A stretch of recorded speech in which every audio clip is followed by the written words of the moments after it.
Alright. And I think we are live. Are I we? think we're live. Woo! Woo! Okay. Fantastic. There we go. Hello, everybody. Welcome to... I just got the notification. Wild. Yay. Okay, look at this. Hello, everybody. Welcome to a Overly Sarcastic Productions live stream. Can you guys Is that hear what this is? all of us and the game? We've got red, blue, and cyan. Hopefully all of us are present. We don't want to do the same thing as... Okay.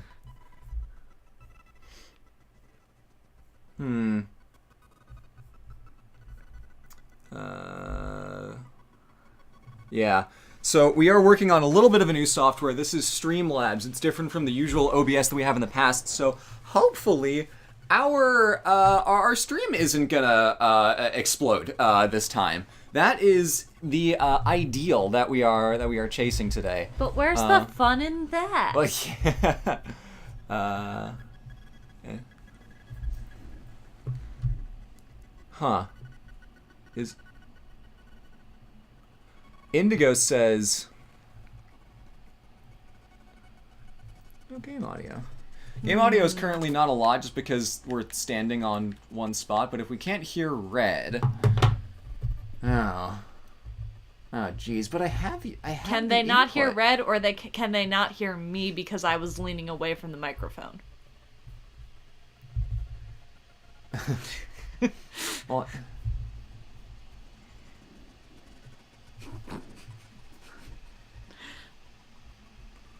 Waiting. Wait.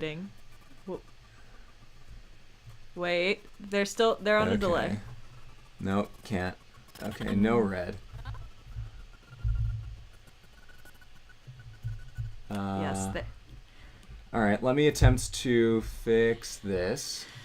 It wouldn't really be an OSP stream if there were no problems. No, exactly. But hopefully we do this once now, and then we never have to worry about it again, because this format for streaming is much preferred by everybody else that I have heard from about this. So I'm just going to make sure that all my things are correct. Discord, audio, make sure that the output is going to here. Red, say something now.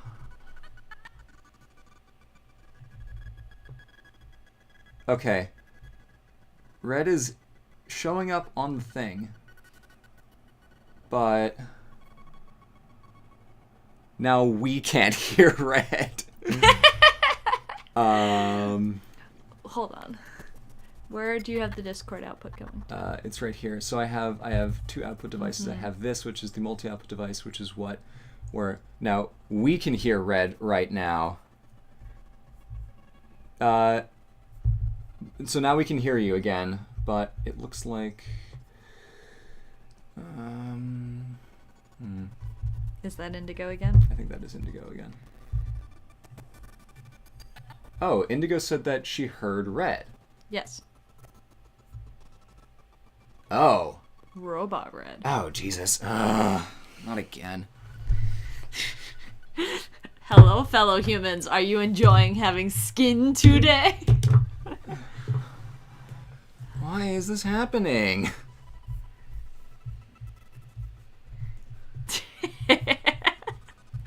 Indigo is trying really hard to help. So Technical difficulties, everybody. everyone Please in the hold. chat say thank you to Indigo for doing her best to help.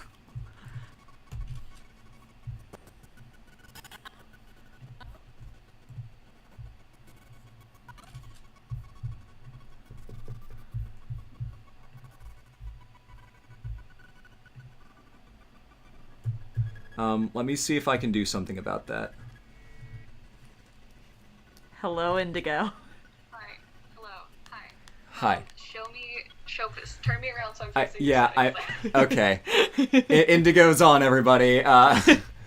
Okay, so Indigo, basically the deal is that I have this this multi-output device which has our microphone here, and then our this little I show you audio capture which helps throughout the Discord audio, this bad boy, into Streamlabs, Well, then which is down here. Shouldn't the Discord thing be I show you audio capture, not? Let's change it. Well, when I changed it to I show you audio capture, we lost the ability to hear Red. But they heard Red.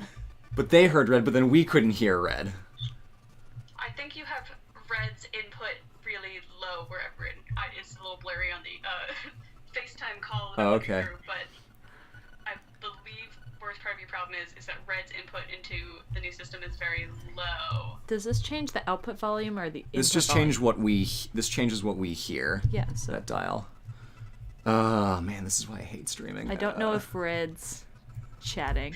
No, I mean we can see it in here. Yeah, she's down in there. So desktop output Discord is where. Oh. Yeah. God, this is embarrassing. Is it giving you a level readout for each of your audio streams, or Yes. is it just going and it's on? So this is local microphone. This is us. This desktop output in parentheses Discord is Red, and it's at max. And when she talks, we hear it, but then we don't actually Cyan and I don't hear Red, which is the problem. Interesting. Do you? Welcome to the OSP stream, where we Does this, learn about technology. Program have options for split outputs? So, could you guys plug in a headset and have it route to that as well as the stream, or does it only route to? Yeah, you can add. Speakers? Nope, that's for 3D space. So that's multi-output. Yeah, so this is what we're working through. What are the inputs? The inputs are. I'm hearing glitchy something. Yeah, that's a problem with our headphones. It's just old headphones. I'm sorry, everybody. So if I have the input device here's the Yeti. So Red hears the Yeti. Our output is, if I do the multi-output, we hear Red again. Let's just say I add a new Well, we don't hear Red though. audio. Oh, there she Now we is. hear Hello. Well, I don't think anyone else can hear you anymore. Now it's just us. A second for the screen to catch up.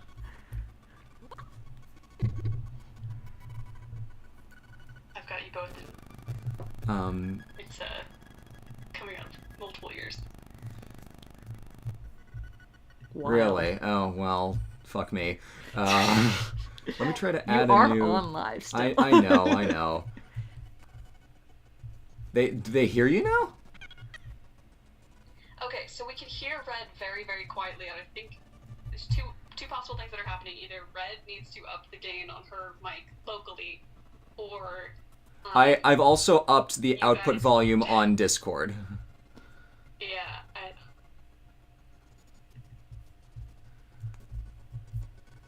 Let's see. There, I'm listening to you twice.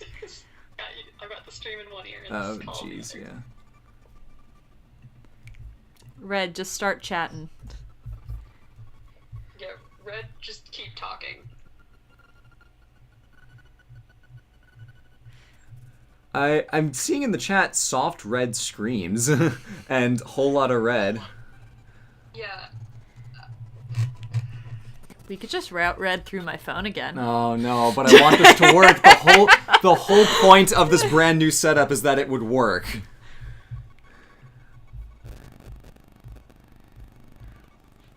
Can the stream hear Indigo? That's the real question. Theoretically.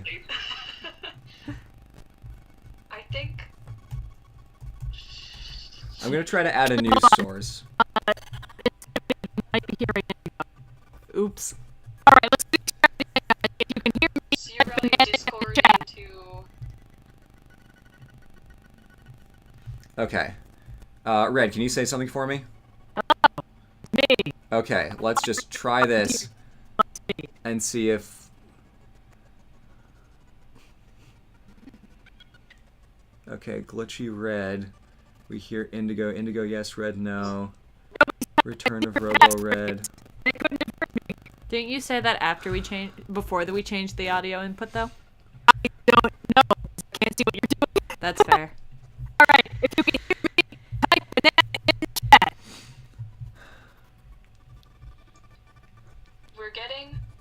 red audio in the stream. Okay. And it's just incredibly choppy, so something somewhere in the connection pathways is a little bit off. It could be Red needs to double check that her audio device's input isn't slightly askew so that it's not a local issue, because we had that problem on the podcast one time where her Focusrite wasn't plugged in exactly right, and we had to unplug and replug to get that to not robot. So check that out. Make sure Red's gain is up a bunch. I don't think Indigo can hear you, Red. No. Oh yeah, that's right. Indigo can't hear Red. We got Robo Red. Red is saying, "Don't out me like this, Indigo." Drop out of the call and come back and see that. Yeah. All right. But double check that. Yeah. Red is gonna need to up her gain past where she usually keeps it, because she keeps it too low anyway. So up it a little bit. Up your gain, Red. Her gain is up. Okay. Because we're getting Red. Oh gosh. Red. Yes, actually, we're happy. Wait, That was very loud. I mean, it was Robot Red, but louder. my gain at a healthy, respectable level. Thank you very much. Red says she's keeping her gain at a healthy, respectable level. Okay, theoretically, it should all. Okay. So Red's current volume is great, Okay, Red, but she is still Good. roboting. you are still robot though. Okay. Just do you hear me normally? Yeah, you sound fine. We hear you fine, so then it's probably. Choppy. So it's not like it's like roboting like in the Journey stream where her voice is weird. It's like cutting it in out every other second. So there's a connection Okay, then that's a issue connection problem here on our side. Hell. between Discord and Streamlabs. Yes. I can also get out of the call and reconnect my audio software. Well, but here's the thing though: if we can hear you fine No, yeah, Red. coming We, through the we, Discord we call, can hear you. and they can't hear you fine You sound coming from clear the to Discord us. call to Streamlabs, then that's probably where the connection issue is. Do, do, do. Okay. Well, now I can't hear Red. What if you read out of your MacBook speakers? Well, then she'll be a robot. Let's see if this is. She's already a robot. I mean, yeah. Robot solution. Let's see what we're hearing here. They also might be hearing the game music glitchy. A couple people mentioned that. That's what they've been saying, yeah.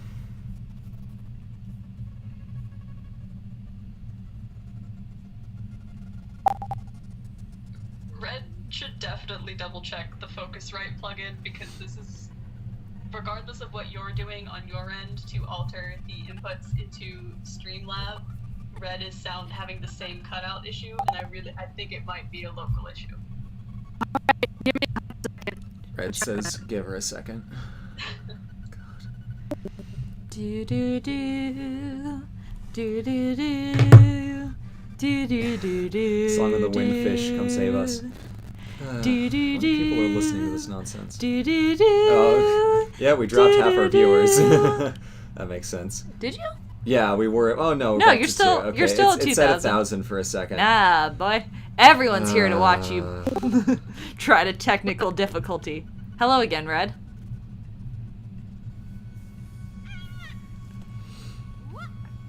Okay, let me. No, hold on. I'm No, redoing Blue the audio removed you output from capture. the multi-channel. Add source. Yeah. Yes, you sound the Yeah, same. you sound the same. Yeah. Option is that. You go through that, and then we have a red on the inputs, and then if I go to Discord, then I have the output device is multi-output device, Yes. and then the input is.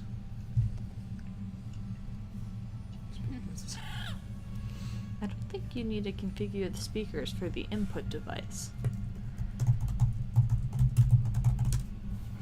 So anyway, This made so much sense when I did this like a month ago. well, how's everyone's day? What's everyone's favorite type of pizza? Like, It wouldn't be an OSP stream if we didn't have severe technical difficulties. did we do a practice stream? Well, it would have had to be public, and I didn't want to do that. All right, No, it chat. didn't. As always, if you can hear me, type banana in the chat. The game audio is good now, apparently.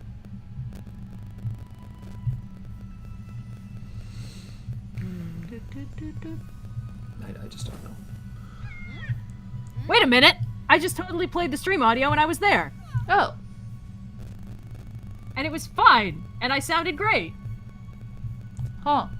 Oh, Red's back. Okay. I Stop touching. changed nothing. Don't touch anything. I didn't Don't change a fucking okay, thing. don't and touch it. suddenly Don't touch it it. works. Don't jinx it. Don't jinx it. Everybody talk like you normally would on the stream. All Okay. three of you Oh, take your the turns, bananas go are in the around, chat. go Okay. through Yes! give it a Finally! second to catch up so we can double check everything. Okay. Okay. I don't know what After all I did. these millennia, I'm just the going banana to. chat has arrived. I'm just gonna sit back at the normal space on the couch at which I would be sitting while playing, and I'm gonna say something. Cyan's gonna say just a quick hello. Hello, hello, hello, hello, hello. Great, that was a little more than quick, but that's okay. We have been going for so long the controller is disconnected, and then Red's just gonna say a real. Who has disturbed my slumber? So then, Congratulations, you have solved your audio issues. Please do not touch Woo! it. Take a screenshot of your current settings in case this becomes an issue again. Red, you and I are going to have a very serious conversation about cleaning out your Focusrite connection ports. My Focusrite is fine! Enjoyed the stream. I'm going to sign off. I recorded 3 hours worth of stuff last night. The focus rate Bye, is Indigo. Bye. wow, this is all of my worst nightmares. I spent like 6 hours one day in December trying to work on this to make sure it would work. I got it going. I let Red, like, remember when I called I you remember. to test Yes. this? I literally called you so that we could test this, and then suddenly everything goes to fuck. Hello, everybody. Woo! Welcome to the OSP stream. By far not the worst thing to go wrong in January. Is this a bad time to mention I'm running on 5 hours of sleep? This is an ideal time to mention that you are running on 5 hours of sleep. Real Oh, quick, boy. how is everybody doing? Yeah, Eh. big ups to Indigo in the chat. Let's just Yeah. thank her for Thanks, Indigo. walking Pour me out a through. banana emoji for Indigo. Please don't put a Oh, banana boy. emoji in the chat. I could have picked any other emoji. And I Okay. Could have couldn't. picked any other emoji. We're That's here. fine. It's a new day. It's a new administration. I was watching President Biden. I thought you were Feels so talking good to about say. the OSP administration. I was like, Whoa, what? whoa. The peaceful transfer of power. Red is now in total control. Yes. No, I was I have watching assumed I was direct watching control. Biden's COVID-19 press conference this afternoon, and he literally said like, yeah, this is going to be like run by science, so you're going to hear a lot more from Dr. Fauci than me, and I'm like, my man. So that was great. It feels so good to have good government again. I love it. And like, look, our problems aren't all solved, but like now we can actually start fixing them, and that feels good. So we're Yep. gonna play a game. We're gonna have a good time, even if we're all like variously sleep depths to fuck. We're gonna play some Immortals Fenyx Rising. It's Zelda Grease. What do you need more than Yep. Zelda Grease? It's the best thing on earth. Maybe a nap, maybe ma- some chocolate. Maybe a nap, that could do. We are nap and some currently chocolate. in the Valley of Eternal Spring, which is Aphrodite's world. You can see her here, for she is a statue. We're going to go into the Grove of Cleos and go help out Athena, because she apparently needs some help. I know from having seen, like, pre-release material of this game, Athena has been turned into a tiny child by the Titan Typhon, which is hilarious, and we're gonna That go is pretty help funny. out Smol Beeb Athena.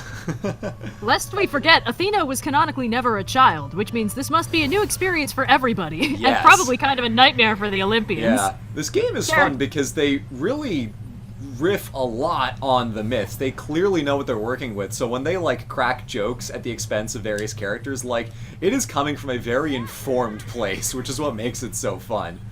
I'll admit that when this game first came out, I had a somewhat less, I guess, optimistic opinion on it, because when it first came out, obviously, I was like, that looks a lot like Breath of the Wild. This is pretty neat. And then I saw, like, some of the footage of the puzzles, and I was like, oh, it's a lot like Breath of the Wild, okay. And I googled it just to see if I was the only person making this connection, and I wasn't. But I found, like, this one article from, like, one of the game runners who was like, oh gosh, I mean, we never expected that, but I mean, it's really an honor to be compared to Breath of the Wild. I think we can all agree. It's like, don't play fucking coy. Breath of the Wild was the hottest game of the year like retroactively every year in the past now because Yep. it was so good. Don't pretend like you don't know what Breath of the Wild is and looks like. But it's like I can't even be mad because like Breath of the Wild is really good. Yeah. So more Breath of the Wild is just more good. Exactly, and if Breath of the Wild's version of open world becomes more prominent, I really won't complain because we've had a lot of like the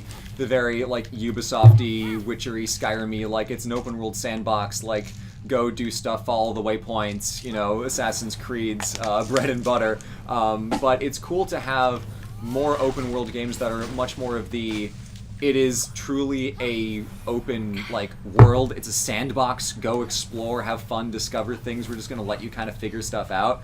That's the fun part of it. That is much more than just like, oh, the grass is cel shaded. It's a Breath of the Wild clone. It's an approach to game design, good game design. That game design. that Did you will do well explain?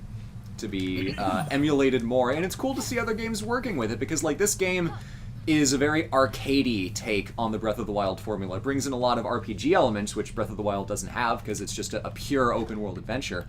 But the RPG elements like really make sense, they work, but they're very streamlined and cool. And I think that's a really nice way to go about the game design. So I am excited for what other people do with this version of open world games. It's cool and I like it. Blue, have you explained what this game is? It's Zelda Grease. Yeah, it's like Breath of the Wild, but it's in ancient Greece. But what's the plot? Okay, fair. The plot is that you are this little baby human named Fenyx, who you can customize and create and make look like whatever you want. Currently, let me show you what I've done. My game design philosophy for how I made this character look is just. Put a hood on it. It's just Cassandra from Assassin's Creed, but with silver hair instead, and her outfit's blue, and I'm very satisfied with that. But you are this mortal that has washed up on the shores of this mystical isle, and you're like, hey, what the fuck? And you learn from a person who turns out to be Hermes, who's an absolute shithead, and he's the greatest. He's such a dick, absolutely true to form. The Mischief Time memes are very much apt for the way that he's portrayed in this game. And Hermes basically fills you in that Typhon, the super ultra demon, is basically nerfing all of the gods and destroying them in his quest to remake the world in his perfect image. But that means he's gonna commit a genocide Armageddon, and that's not a thing that you want. How many genocides though? Just like one genocide? One really big genocide. Yeah. So if I've been correctly informed, the vibe of the game is you go through, I believe, 4 areas, and then you muster the strength to beat Calamity Typhon. Yeah. That's the general gist. Exactly. Right. Except Okay. In this All game, right. there are technically 6 areas because Typhon has an area in the middle, and then there's an area in the top, which is kind of like an Olympus-y place, but I haven't been there yet. Yeah. So you go do some stuff, and then you go fight Calamity Typhon. It's not trying to fool you. Well, except for that one article. I guess the thing that's throwing me is like Breath of the Wild is not an easy game to make or copy. So it's like, Yeah. you know, if this were like a 2D side scroller like Angry Birds clone, I'd be like, come on. But this is like, okay, you put a lot of work into this to make something that looks a lot like you just reskinned Breath of the Wild. Yeah. One of the things that I like about this game is that it is very compact. There's a lot of stuff in a fairly small amount of space. So even though it's it's a pretty big world, it's very dense. So you're never very far from each individual thing. So I was up on that. Hold on, let me see if I can find it. I started at a little like pillar thing over that way, and then I did this little speed challenge where I ran over to this winged horse statue. And I got some coins for doing it. It's a little Hermes challenge. And then I look on my map, and I see there's a chest that is guarded by that big bad angry Minotaur dude. And then over there's a Vault of Tartarus, which is like the temples. What are they called? Not the vaults. The things in Breath of the Wild. The shrines in Breath of the Wild. So everything is very closely packed together. Breath of the Wild prides itself on like it's a very expansive world with a lot of just like journeying and adventuring and climbing and making your way around. In this game, the climbing and the adventuring isn't really the challenge. The mobility is very easy, and it's not like, oh, how am I going to get over this mountain? It's very much like going through and doing all of the things and just kind of enjoying, I need to get my potions up here, enjoying the content that they put out for you. It's very much more arcadey than Breath of the Wild, where it all feels very, like, organic, and you're just doing things that are naturally in the world, and it feels like a very lived-in space. Like, the space doesn't really feel lived in, it feels designed for a game, but it's very well designed for a game. I don't know, I'm still kind of organizing my thoughts on it, but it's very well done, and I like it a lot. It does a lot of Breath of the Wild things very well. It does a lot of, like, kind of arcadey RPG things very well, and I think it's a good mix of all of that. Neat. Yeah. Currently, I'm fighting the Wraith of Atalanta, which is, Whoa. yeah. So Typhon, as part of his, like, having corrupted the gods and nerfed them, has also stolen the shades of famous heroes.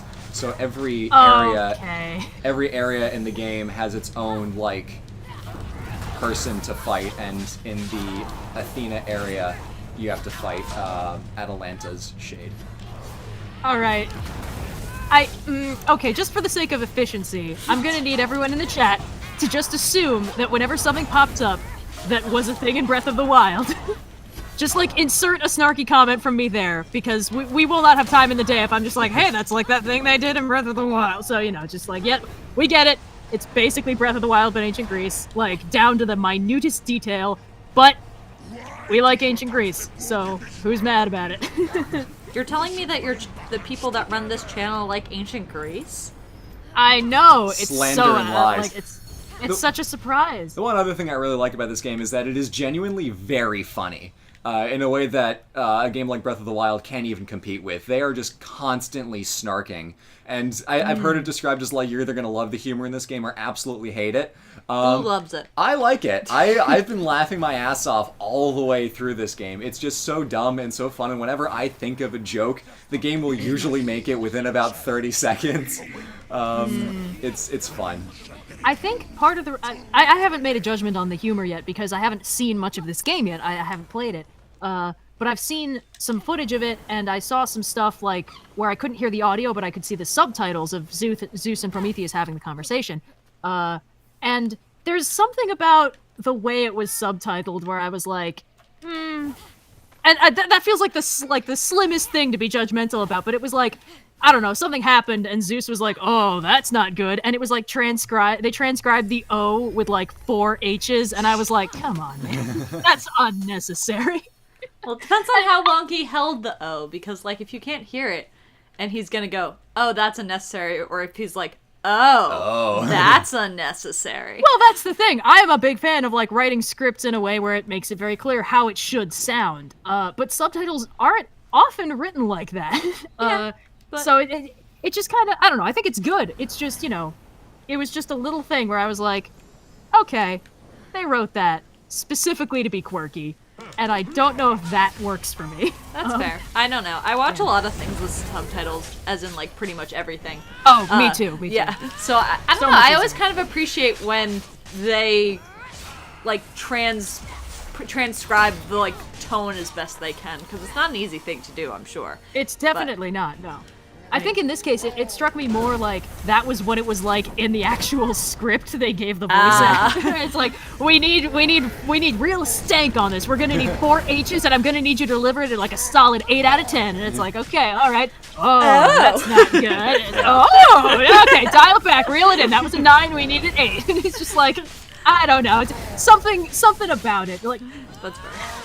For me specifically, it's like, if you can tell someone's trying to be funny, that automatically loses funny points from me. I don't know if that makes sense. That's fair. I feel like, at least when I have heard the audio for this game, that I don't know, they're playing it like they know what's up.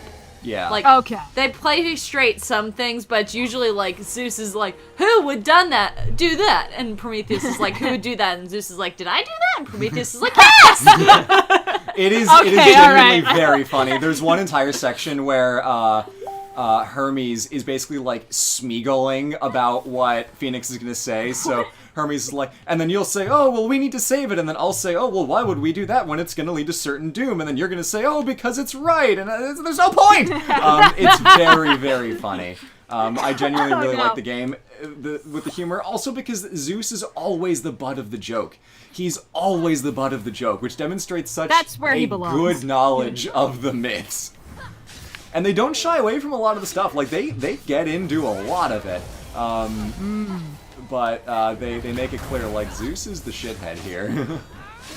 What I think is interesting is the thing that I was a little bit worried about when this game first came out is when I saw the art, I was like, oh, like a very beautiful, serious game. And then when I saw, you know, the tone of the dialogue, I was like, never mind. And I always get worried when there's that kind of tonal inconsistency because sometimes it means that the story doesn't really have faith in itself to be serious. Like, it needs to be tongue-in-cheek to make the jokes about it first before somebody else does. And there's something a little bit insecure feeling about stories that have to do that, where it's like, they poke fun of their own serious moments. Actually, this is a thing that's been happening in a lot of movies. For some reason, Michael Bay does this almost nonstop. He'll put in a serious moment, and then he'll like cut the background music for like a comedic break, and it's like you couldn't just let that ring out sincerely. You had to make a joke about it. It's Marvel bathos. They do that a little bit here. I haven't found it very obtrusive, but also I haven't gotten to a lot of the big like dramatic moments in the game because the way that this works is that. Basically, the first thing you do is you scout out the statue, which is what I'm doing now, and then you go to meet the god in question, and then you do some stuff for them, and then you learn about their faults. So basically what Typhon does is in nerfing them, he gets rid of what he perceives as their faults, which make them bad and terrible and worth nerfing.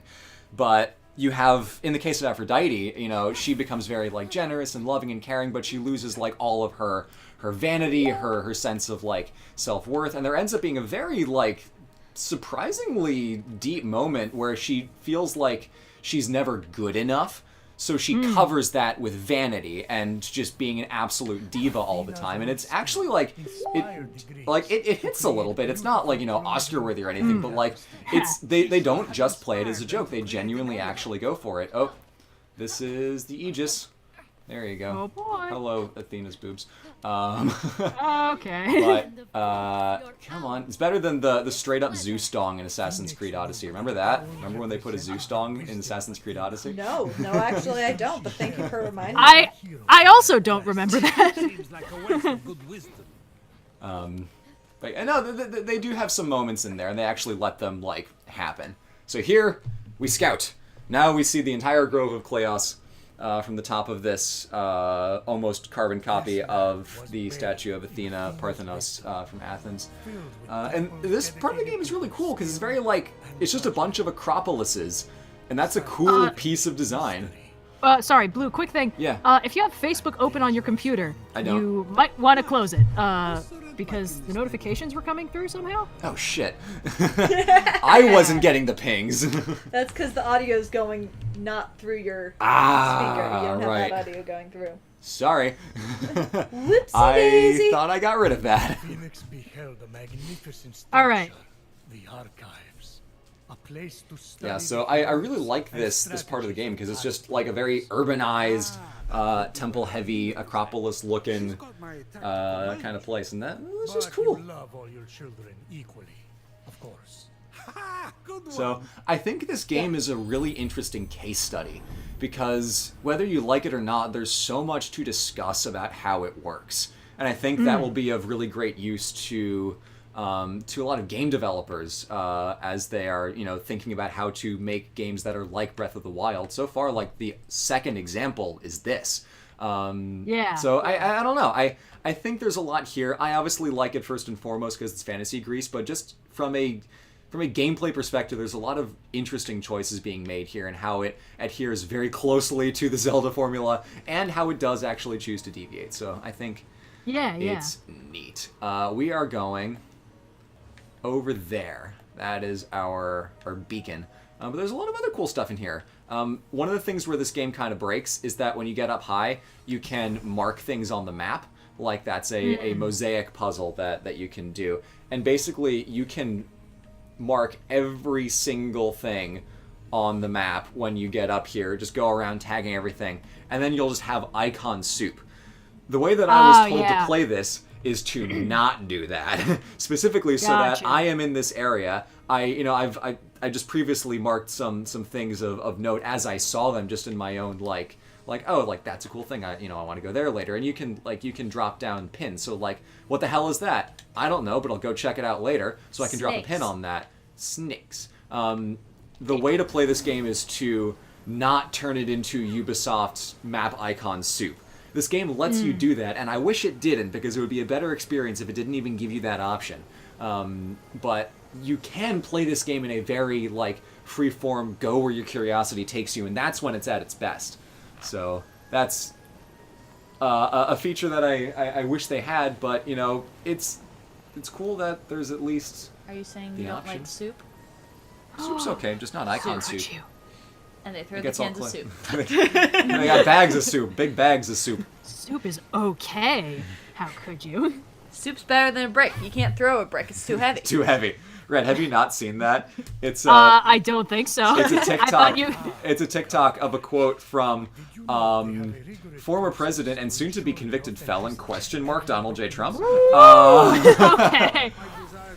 It's from Some spicy soup today. Yeah, spicy soup. It's from his whole thing over the summer where he's like, these protesters, they're throwing these cans of soup, and then whenever they get caught by the police, they're like, this isn't to cause vandalism. This is just soup from my family. And so these two women on TikTok do this thing where they're just like lip syncing Trump saying like, it's just soup from my family, and they have this soup, these cans of soup, great bags of soup. And they lay them on the ground, and then it's just like these two girls just like pantomiming all of these actions. It's really funny. Cyan and I have been basically quoting that non-stop since like August. I'm not sure I ever really quite clicked with TikTok. I also haven't until sea shanties happened, but there's a lot of stuff that just been like filtered through. Like I get some stuff on Reddit, Cyan gets some stuff. I think the thing with Vine is we remember the good vines. Yeah. You remember the vines that get stuck in the compilation. You don't remember like that kid you went to high schools with vines. Yeah. And Definitely I think with TikTok, not. it's the same way. Like, if you just go on TikTok, you're, like, overwhelmed by all the things. But the good TikToks are really good. They're pretty good. Maybe it's just because I have little siblings that Actually, one TikTok. funny thing about that. There's apparently, like, there's a small group on TikTok that uses audio from our videos and lip syncs over them. That's nice. fun. I can't say I really understand why. Hello, but, TikTok OSP fans. Welcome to the stream. Yeah, hi. It's cute. I'm just kind of like, why would you lip sync the opening of my Atalanta video? That's flannel, but what are you doing? Also, here we go. We're about to get a quest. There you Let's go. listen in. Woo! Let's go live to field reporter Fenyx. No, it's Zeus. Oh yeah, fair enough. He's a hero, Zeus. Well, no, Zeus is the anchor. Fenyx is the field reporter. Phoenix is doing jack shit though. Hello? Is someone there? Phoenix, you're a bad reporter. Fenyx, tell us about what you're seing. Me. Nothing, apparently. Want to come out? Seems like we've lost Fenyx. That's okay. We'll check back with our field team Uh-oh. later. Phoenix, what do your protagonist eyes see? Grumpy baby. Ah, Grumpy it's baby. Athena! Grumpy baby. Oh my gosh. Not a child. I'm Athena. I'm not a child. I'm Athena. Oh, she's so sassy. Goddess of I love her little teeny Aegis belt. wise child convinced. That's making a lot of Yeah, we got a sense prophecy now. at the beginning. It was a whole thing. Wow. You have no That idea in the scene where they had the prophecy, the guy who was like the Oracle's interpreter was in the main chamber, but he got blasted on the Oracle's hash. He was like giggling, he was hungry. It was so funny. I heard your footsteps and thought you were his snake. And then he gave you a prophecy. And then he gave you a prophecy. I'm not a Hydra, but I am a huge fan of yours. Gods, I have so much I want to ask you. Did you really beat up I'm a little bit Athena in the behind, Trojan War? but she's very adorable, and I Yes. like how angry she is. Grumpy. Wow. And were you really the judge during the trial of... Sorry, what was your name? I'm Phoenix. Athena's like, I am not here for your bullshit. Real Athena, even if she is a little girl. Yeah, if I have one complaint about the visuals, it's that the faces are not very emotive. Are you going to call me little girl?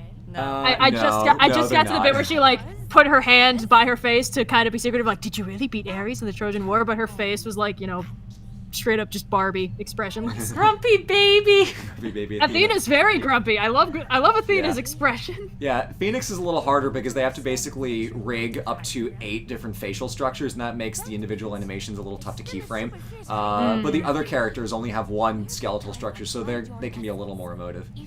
But I definitely see your point. It's tough to get good, clean emoting out of a protagonist face that could be like one of 8 different configurations. I gotta say, I really like that when they made Athena a kid, they didn't do that thing where they also make her, like, annoying. This is a thing that happens in a lot of media where they're like, for this episode, everyone's de-aged into children, by which I mean everyone is de-aged into tiny, frustrating people that Everyone don't listen. sucks. It's like, have you ever actually talked to a child? They have logic. They're not just, like, trying to make your life harder. They're doing things in a way that makes sense to them. Half the They're problem, not just trying to annoy you. half the reason that children are so angry is because you treat them like they don't know anything and Right. assume that they don't understand what's going on and talk It's like, down to no. them. The way I see it is that, basically, the process of growing up is learning an increasing amount about how the world works, but at any given point you only know and have experienced as much as you know and have experienced, and thus you're extrapolating from that. So it's like, you look back and you're like, wow, I knew so little, and it's like, no, you knew as much as you could have possibly known at the time. That doesn't mean that, like, kids don't know what they're talking about. It means that they have an experience that you think is more limited than yours, which often isn't even true. I don't know. I've got a lot of thoughts on this. It's like, you were a kid once. Why do you assume that I don't know, you didn't have a functional brain until you hit the age of 26? Exactly. I mean, I haven't hit the age of 26, so clearly my brain is not yet functional, but... Oh, yeah. Further wisdom that I should Oops. Oh, that was perfect. Oh, Is there no. any further wisdom that? Okay, later. How clever of Athena to think of this. You have to go and walk the path. It's fate And and stuff, just do it. Oh, I this is didn't know you amazing. were familiar with it. Of course. Just do it! She'd asked my advice, but I was away at the time. What a loss. Oh, this is where the Hydra is. Cool, this is the thing that I marked earlier. Yeah. Oh, look I at told that. you it was snakes. Yeah. Oh, I'm gonna go get that, Ambrosia shard. I didn't get the other one earlier. I forgot about that. I'll have to clean this up later. You two should just do a bonus video that's just you singing sea shanties, because now I've got them stuck in my head. Oh. I've genuinely considered that, actually. Bangers Partially on, like- well, it's because our boy Joe Cat popped onto Twitter to, like, add to somebody else's sea shanty. Like, Oh, really? yeah, he added some harmony at one point. He was Whoa. like, I can't sing, but I can harmonize. And I was like, that's an interesting concept. Just something filed away for later. Some stone heads of the Hydra. The convenient thing about sea shanties is you don't really need to be a good singer to do it, because you're like 1/800th of the final sound. Yeah, exactly. And usually the appeal is that people are, like, sounding really drunk and hoarse and like they've been on a boat for 6 months because they got press ganged, which is code for kidnapped. Yeah. It was a really funny way that worked. Some guy from the Royal Navy would show up to your farmhouse in the middle of country England and be like, "Hello, old chap, do you want to go sail the world?" And you'd say, "What?" And then he'd knock you out, and you'd wake up on the deck of a ship in the Caribbean. Yep. Sailor's life for me. And people wonder why piracy was seen as such a, I don't know, better career. It's like, at least they don't kidnap you into doing it most of the time. Most of the So, time. where are you supposed to go?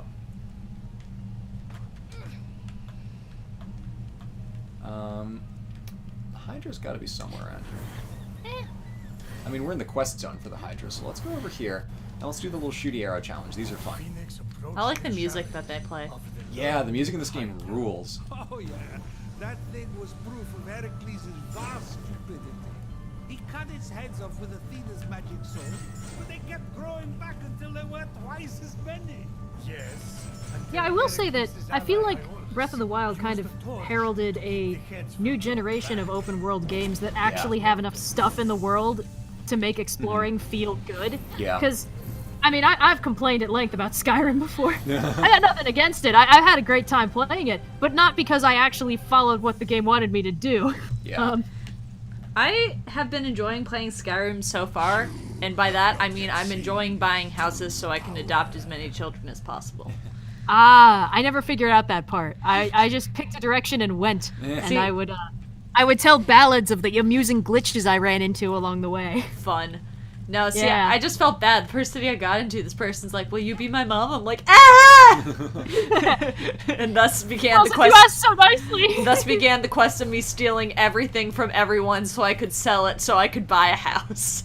Beautiful.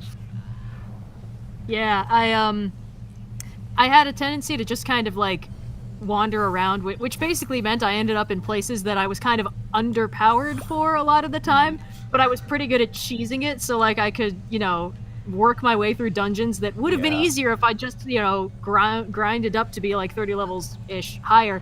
But, there was one, it was a dungeon, and I don't remember exactly what the deal was, but it was one of those ones that had like 2 Draugr Lords at the end, with different powers. But the trick was, with all the dungeons, there needs to be a way out back to the overworld in the final room. And usually it's like a hidden cave entrance that then you can like find again later. But in this one, it was a big door that the Draugr couldn't go through.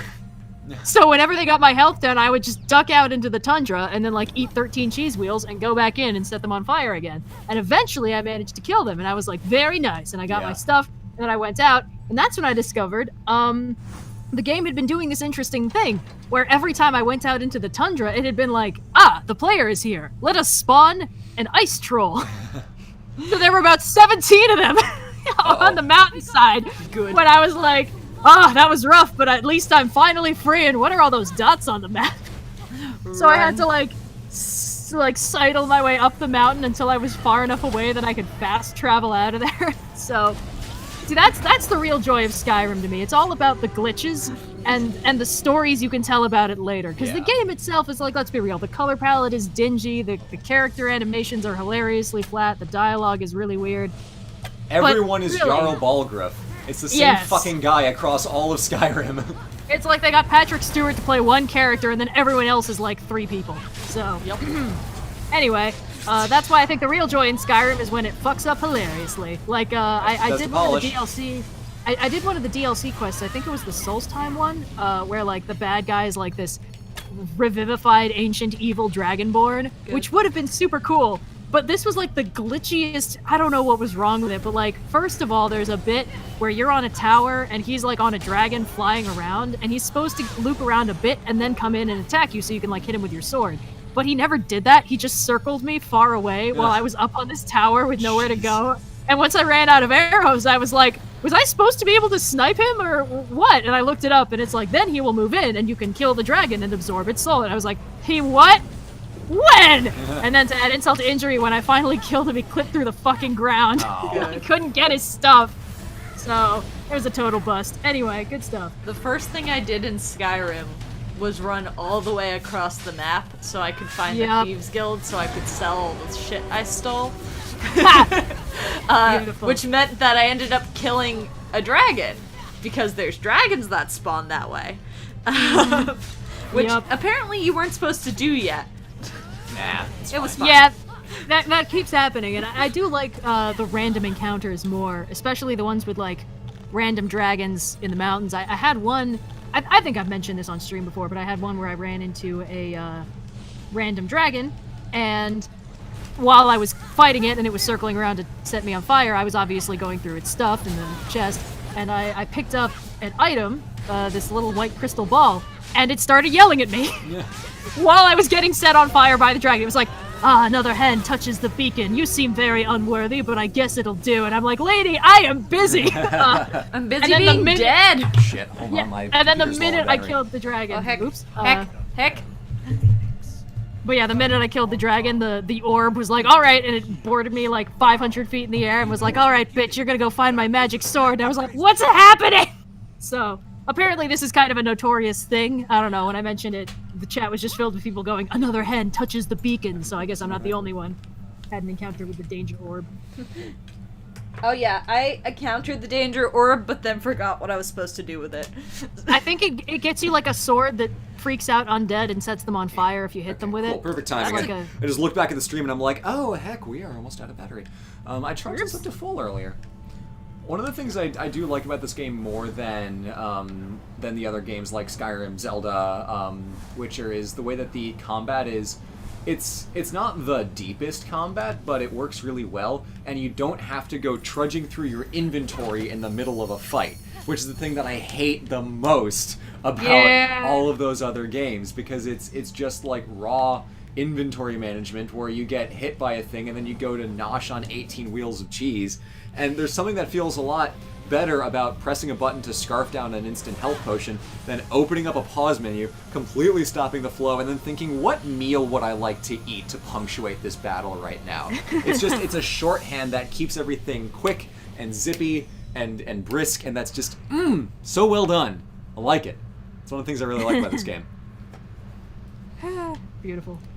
Even if, like, the physics engine, like, trolling that you can do in Zelda is much more fun, on, like, a raw combat level, I think this game does a lot more interesting things that I hope other games after it work with and riff on.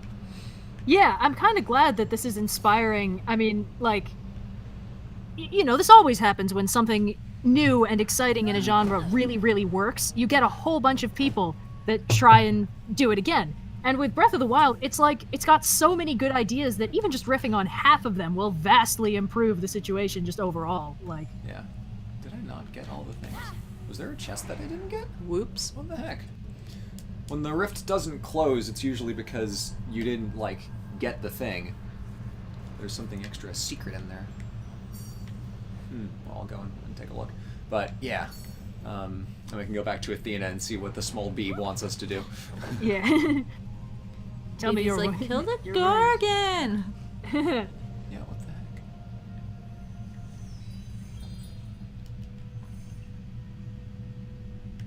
Oh yeah, there's a chest that we missed. Oops. Excuse me. But how? Last. Let's see if I have to fight this entire demon monster again.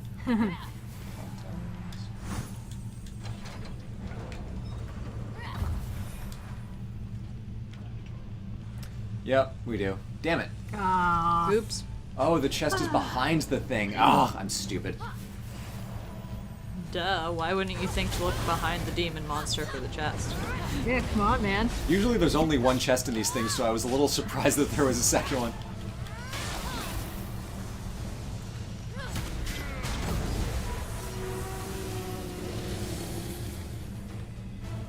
Anyway, well, we're gonna be here again. Sorry, everybody. more Hydra fighting. Snack. Ah, it's a very, very derpy looking Hydra, and I kind of love that. It's fun. It's silly. It looks like those little eel things that like they It's like the keep their Unagis tails in in the Mario. sand. Yeah.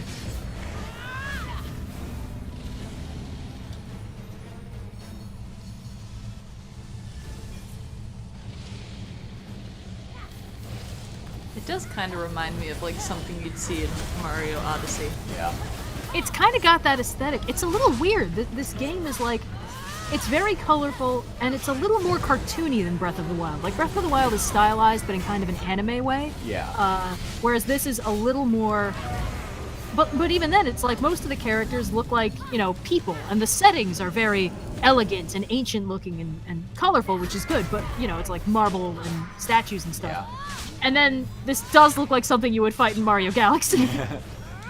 I mean, I'm not saying the design is inconsistent. I think there's enough of a gradient that it kind of works. Like, there's room for these cartoony things, but there's also room for the more serious stuff.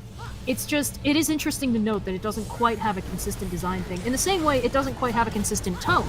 It's like, it ranges from comedic to serious, and it's almost like each scene can't quite decide which tone it necessarily wants to go to. I mean, I don't know if you saw, but the Hydra stuck its tongue out after I killed it. It was like, "Mwah," dead.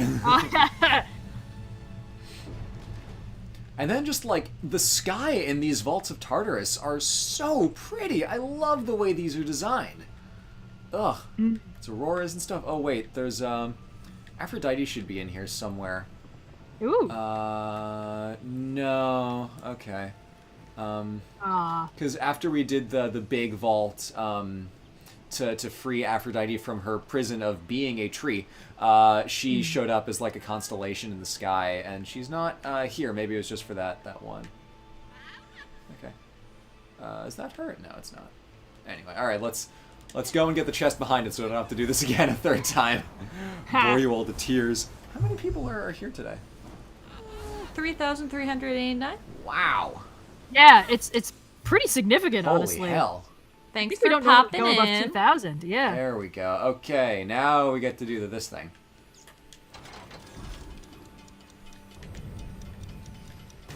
Let's actually try to speed this up. Nah. This is the one thing that I really appreciate about Breath of the Wild is that you have a little bit of motion controls on your aiming, which just lets you do those tiny, fine adjustments that an analog stick is too coarse for. That's one thing that I miss. Because, like, the motion controls are usually a gimmick, and, like, flying an entire plane with only motion controls or, like, only doing arrows with just motion controls is kind of dumb, but, like, when paired with the aiming of your analog stick, that little bit of tilt is very helpful. Yeah. Back to Skyrim. Back to Skyrim. Yeah. My No, Skyrim I really- game report. The thing is, I like playing as a ranger. Anyone who's played D&D with me should not be surprised at Indigo, because I just play a ranger. It's what I do. I like being away from things. It's fun. Yeah. Why would you want to get hit by stuff if you can hit things from far away instead? Exactly. Skyrim makes it really, really difficult to play as an archer. Partially because you're constantly in enclosed spaces. Yep. And they're like, yeah, look, you can shoot that guy. Oh, he's close the distance. Sorry, you're gonna die. So you're like constantly switching weapons, and it's like, I just wanna shoot things. Yeah. What I Check would out what's usually over do there. is That looks fun. I would do fireball in one hand, axe in the other, Fireball. and just go from fireball. there. Yeah. The thing is, for me in Skyrim, it always feels like the hand-to-hand weapons always do more than the spells. But with the spells, you can back up while dealing continuous damage. So if you do one in one hand, other in the other hand, you can whack them when they get close, and then set them on fire and back away while they flail at you. It's the most efficient way to get out of combat, unless you are, for instance, in a narrow dungeon. Yeah. I forgot to mention the part of that dungeon where I was hiding in an armoire for a lot of the time. Because there was like a midway through the dungeon, there was a Draugr boss, and I had, I think, Lydia with me. And, of course, the companions cannot be killed unless you kill them. Although I think in that game, she might have glitched out of existence at one point, because when I came back to the thing, she wasn't there, and I was like, did I kill Lydia? Oh no, she had all my dragon shit. But no, basically, I kept, like, ducking out and hiding in an armoire that had, like, it wasn't even, like, a solid door. It was, like, bars or something, so it was totally see-through. But the Draugr couldn't tell I was in there because of the game. So I would just wander out into the hallway, look around in confusion, and then go back in while I regenerated my health. But Lydia was out there getting constantly bitch-slapped across the room, and then getting back up, and then going like, for my patron, whap, and then just getting bitch-slapped across the room again. And I was like, eventually the chip damage is going to wear him down. But, yeah, it was pretty rough. Poor Lydia. Yeah. Yeah, all my companions are just babysitters. They just babysit the children. Yep. Hell yeah. Woo. I grinded a lot in the early zone of the game, so I'm a little bit overpowered right now, but that will equalize itself out. Probably during the stream. Probably during this stream. Well, now that you've given them standards, they're going to be For holding the you to. evil glare. Ooh, let's check out this new skin I got. One of the things I love about this game is that they have armor transmog, which just makes it look really cool. So like I can pick this piece of armor that looks like ridiculous, but if I really want that 15% of a stamina chunk on hit while midair, because I just gotta have it, I can make it look like literally anything else. Like we can make it look like Just pick one, it's really not that deep. like the grizzled hide of war, if I want to be Bear Man. But what if that is dumb and I instead want to be Leaf? Do you want to be a druid or? So it's cool, and then I can change what my phosphor does. So let's see what our little bird guy wants to be. This guy gives us Phosphor's clone explodes and freezes enemies for 10 seconds on hit. Yeah, that sounds fun. That's a And now we have this little dirty salamander guy. little dude. Look at him. Oh boy. So much fun. Bee. Das Beeb. All right, let's go see what's on this island, and then we'll return to Athena. Nope, the kiddos are outside. There's There- some kiddos in our building. Yes, and because they Horrifying. can't go outside because it's cold and COVID, they often just are running around outside. Not like, they're not annoying anyone, they're just living their best life. But we live right near the laundry room, and so I think sometimes their parents will send them to go do the laundry. So sometimes at like 8 a.m. I hear them being like, da da da, shh, we have to be quiet, it's 8 a.m. I'm like, it's okay. Aww. Like, they're doing their best, they just don't have a lot of space to run around in. Yeah, of course.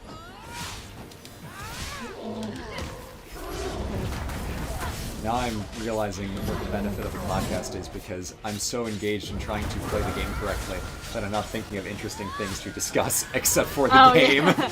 Oh no. So how about that game design? It's good. Good. I like Good how game it design. glows.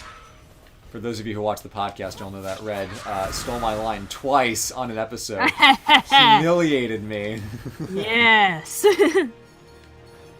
Oh, these puzzles are fun. These are like the centerpiece type puzzles. Oh yeah, this is the Argo. Named after its That's the Argo. Right there. Where it's like you have to go around and do little mini puzzles, get these orbs to put in here to make this constellation, and then you do like, and then that's the puzzle. Oh yeah, Red. How's your Yes? telescope? Oh, pretty good. Basically, last night the clouds did part, and I could actually see the sky for about an hour, which was really nice. And there was also a convergence, sort of. Not as impressive as the Jupiter and Saturn one that unfortunately I missed because it was cloudy.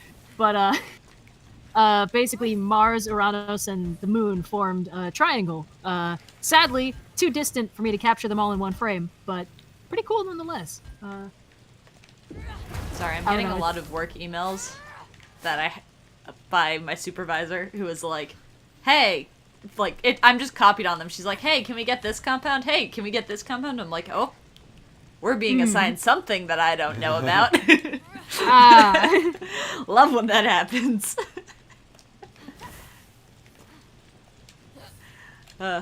It's fine. Yeah. Yeah, it's... There we go. Has today just been weirdly stressful for Yes. several reasons? Yes. Um, Yes. Yes. Yeah, Yes, it yeah, has. yeah. Today, Ah. it's fine. I've been recently helping get a lot of our machines fixed at work, which is always a fun time. I think it was just because mine broke first, so Oh. so I called the service person, and then so it's a different person than we usually have. He's very nice, but I think I might be the only person whose email we have, and like you can't just get into the building. Like someone needs to come bring you into the building. So I think he's just like, well, I've got Cyan's email, and then so everyone else is like, well, oh, you died. Everyone else is like, oh, well, he knows Cyan, so Cyan, can you just like help him? I'm like, yeah, I can help him get your machine fixed. What's the problem with your machine? Really, Ah, yes. really using those engineer skills today. Which is the polite way to say, "Hey man, what's the big fucking deal?" Yeah, hey, what are you doing? Well, the problem is, like, they have to submit a request to get the machine fixed, but, like, a lot of people just write, sampler's not working, and we're like, okay, great. What part of it's not working? They're like, Thank it's you, not colleague. working. Very cool. Tech support. Beautiful. It's alright. Yeah. I love my coworkers. They're actually all really chill, but we're not all the most technically minded. For all of the supposed glamour of the life of the OSP crew, it's still a lot of the same old nonsense. Cyan has a day Yeah. job. Yeah. I am not employed by OSP. You're not. I think you're an associate, you know, on account of being engaged to one of 50% I'm an of the unpaid company. freelancer. Oh, I'm your intern! Oh my god. I'm From a certain point of view, you work for our HR department. I feed your HR department. That's all I do. Yeah, see, that counts. Actually, I think this is just lending more credence to the secretary thing. There It's you like go. the equivalent of doing the coffee runs and like getting the donuts and stuff. Am I supposed to? What Well, the hell is- most of last week was me teaching, or convincing the HR department that she needed to take her medications, and she was not thrilled. Yeah, we had to give Cleo some meds Oh, because she had a yeah. little itty bitty kitty cold last week. She was not. Was not a fan, I will say. Yeah. Do you have to do them in a certain order, or I have to do them fast. Ah. Are you sure? Because they lasted longer when you did them the other direction. Oh, let's see. See? And they're just still there. Oh yeah, look at that. Okay. Lesson learned. But yeah, poor itty bitty Bo had a kitty cold, which meant she had to take both antihistamines because we didn't know if it was allergies, and antibiotics because we didn't know if it was a virus or a bacterial infection. Antihistamines were easy enough. They were just a small pill that that didn't really have a smell, so you could just hide them in some food. The antibiotics was not. She was not a fan of the antibiotics. She was not a fan. Yeah. They were like kind of stinky, right? So she knew they were there. Yes, they. Yeah. For anyone who's taken amoxicillin, it was amoxicillin, and it smelled like amoxicillin. Yeah. So, itty bitty Bo. Well, she's fine. Yeah, has she's fine. Seemingly recovered from her ordeal. She also realized that meds meant lots of treats. Yes. And she mooched so many treats. Like she'd be like, excuse me, human, where are my snacks? It says in my contract. You said, "Oh, but I'm so ill. Won't you feed me?" Exactly. Yeah, But then, good like, stuff. if she could find a pill and a treat, she knew she would get more treats. So I think it just became motivation for her. Like, she was Oh, like, wow. yeah, because she's like, well, if I find it, then I won't eat this treat. But they probably won't throw it away. They'll probably just leave it on the floor and then go put the pill in something else. The humans So- will probably give me another one because they're Oh, stupid wow. and trust me. That's terrifying. She's so smart. She's Yeah, so smart. So eventually she just got blanket burritoed. One of these days, we're gonna wake up and Cleo's gonna like push some tax forms across the table at you. Raise a kitty eyebrow like, I took the liberty of clearing up your accounts a little. I see that you haven't expensed my food as a business expense. The Yeah. thing is, if you do, a then you work can lunch. give me more of it. Yeah. Given that I am your employee, this is a work lunch and also my salary. Some people are asking for a kitten cameo, but unfortunately the kitten is doing a big sleep. Cleo naps. Actually, Yeah. let me hold on. If You can I take a pic and tweet it. I can, yeah. Let me send you a pic, and then Red, you can tweet it. Hell yeah. This That's is a great. I good get cat one. pics in the bargain. Wait, someone asked if I gave out cookies during Tsushima. Like, to Blue? There's one clip where I was like, "Oh, buddy, oh, that's warm." And I'm like, You're gonna oh, do you burn." want a cookie? I was like, "Yes, I would like a cookie." Yes, and it we was did in the have clip. Oh my god, she's adorable. Oh, this is great. She's like a little potato. And I can explain the context for why that picture is constructed in the way that it is. Red, once you tweet it. Essentially, yeah, working on it's it. a little constellation for the Argo. How cute. Light spoilers for something in the future, but you'll have to wait and figure I out thought you were what gonna the fuck say that's for about. Greek mythology. I'm like, it doesn't count as a spoiler anymore. Spoiler! It the boat is no longer in use because Jason sucks.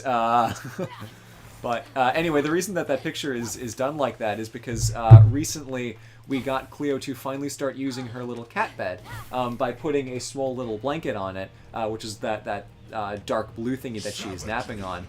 Oh, is Yeah, I'm Typhon working on it. gonna- I'm working gonna on mess it. with me? Typhon's gonna mess with me. He's gonna send an Atalanta Wraith. Yep, let's go! Fight me, Woo! loser. Come at me, Scrub Lord. Come on, fight more. Can I? But we got her on the cat bed, but also she likes to nap on the chair. So sometimes what I do is I put the chair, or I put the cat bed on top of my chair, but I need to use my chair for work. So what I did was I got a second chair and put it next to my desk and put her cat bed on it, and then she sleeps on that. And it's also great because then she's in super easy petting range, which is just like the best part. So that is why that picture is constructed in the way that it is. And I'll just be at work, and Blue will be like, "Cat!" I'm like, Apparently, even though we did have mice at one point, it's not appropriate to bring your cat to work. No. I'm just saying, she could have provided the extermination service for free. For free. I'm just kidding. She probably wouldn't even eat the mice. She just likes to follow things. Like, there'll be a bug, and she'll just, like, follow it around the apartment. And I'm like, you gonna kill it? And she's like, no. If I kill it, then it will stop walking. Like, I'm observing its movements. The funniest thing is that when I defeat the Wraith of Atalanta, the bear just disappears. Whoa.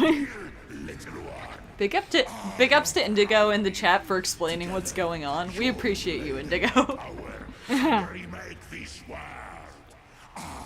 Oh, is Indigo explaining what's up with the wraiths and stuff? Yeah. Oh, what's she saying? I don't know. I just saw her explaining it. I wasn't reading super in depth. I am curious. Yeah, 4 classic heroes have been corrupted, and in each of the different zones, a different classic hero is after you. So in Aphrodite's world, the Wraith of Achilles is after you. Interesting. They really don't have that much in common. I suppose dying for love. In Ares, it's Heracles, they make a joke out of it. Here, it's Atalanta. And then for Hephaistos, it's Odysseus. That's, I mean, there's not really, like, a pairing to Achilles and Odysseus. They're just kind of there to fill out the ranks. I think as far as I can tell, the pairing of, like, Athena and Atalanta makes a little more sense. And Ares and, like, Hercules, I can like kind of understand it. They're like big and strong fighty guys like that. Atalanta, she'd work better with Artemis. With Artemis, yeah, but like you can swing it for Athena. I mean, the thing is, with Athena, I would have chosen Odysseus. They are straight up bros. Oh no, that's right. Wait a minute, that's a much better choice. And it's like, Aphrodite, you could have just done, I mean, Aeneas isn't like a big deal, but he exists. Or you could have done, Adonis. He doesn't do much fighting, but he is kind of the main heroic character that Aphrodite's linked to because he's derived from Tammuz, Ishtar's husband / boy toy. Hence, when his cult was brought over, he became Adonis. That's why the myths are in common. I've talked about this before. Yeah, there's actually, they do a whole thing with that. You have to collect Aphrodite's tears that she shed at the death of Adonis it's a whole thing. Adonis features, right. But in the game, he's already, like, long dead. And these are wraiths, he's not right? corrupted. So, but, wait. Yeah, wraiths are always dead. Not ghosts? What's going on here?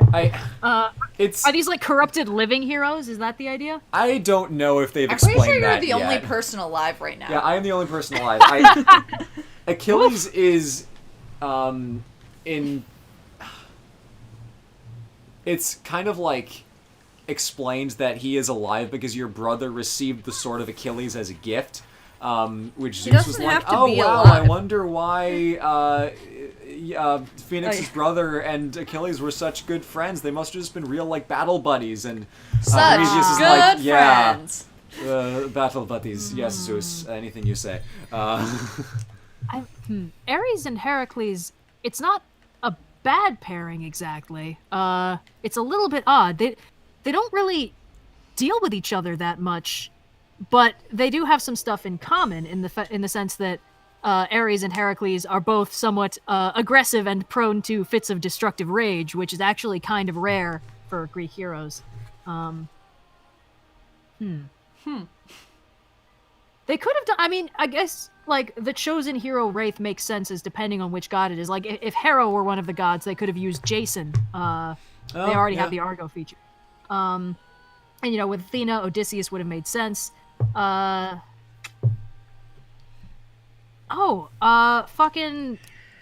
With Aphrodite, why wouldn't they use Paris or Hector? Oh, that would have been a good one. Yeah! I mean, you know... Their status as Greek heroes is a little dubious because they were on the losing side of a war where Greek heroes were on the other side. But, you know, they count. They're characters. No, that's very fair. I think part of me thinks they wanted to get the 4 heroes with the biggest name recognition, and like I get that. And but one no, girl, you're right. I get it. There could have been more like distinct pairings. I mean, Granted, if it's they not wanted like to... that the gods chose the heroes. It's the heroes that Typhon Right. just happens to be throwing at you. That's true. Although I will say, if they wanted to do, because I can tell that at least some of this was, all right, we're gonna have 4 heroes, and at least one of them should be a girl, you know, because what they could have done is they could have used Hippolyta, who is canonically a daughter of Ares. Could have used her in the Ares set because she's an Amazon, and the Amazons are mythologically daughters or offspring of Ares. And she has a few appearances, although rarely fighting. Mostly she's getting seduced by guys and then killed. It happens like twice. Once with Theseus, and definitely once with Heracles. Although that whole thing is a hot mess. It's just the thing they could have done if they were already taking liberties.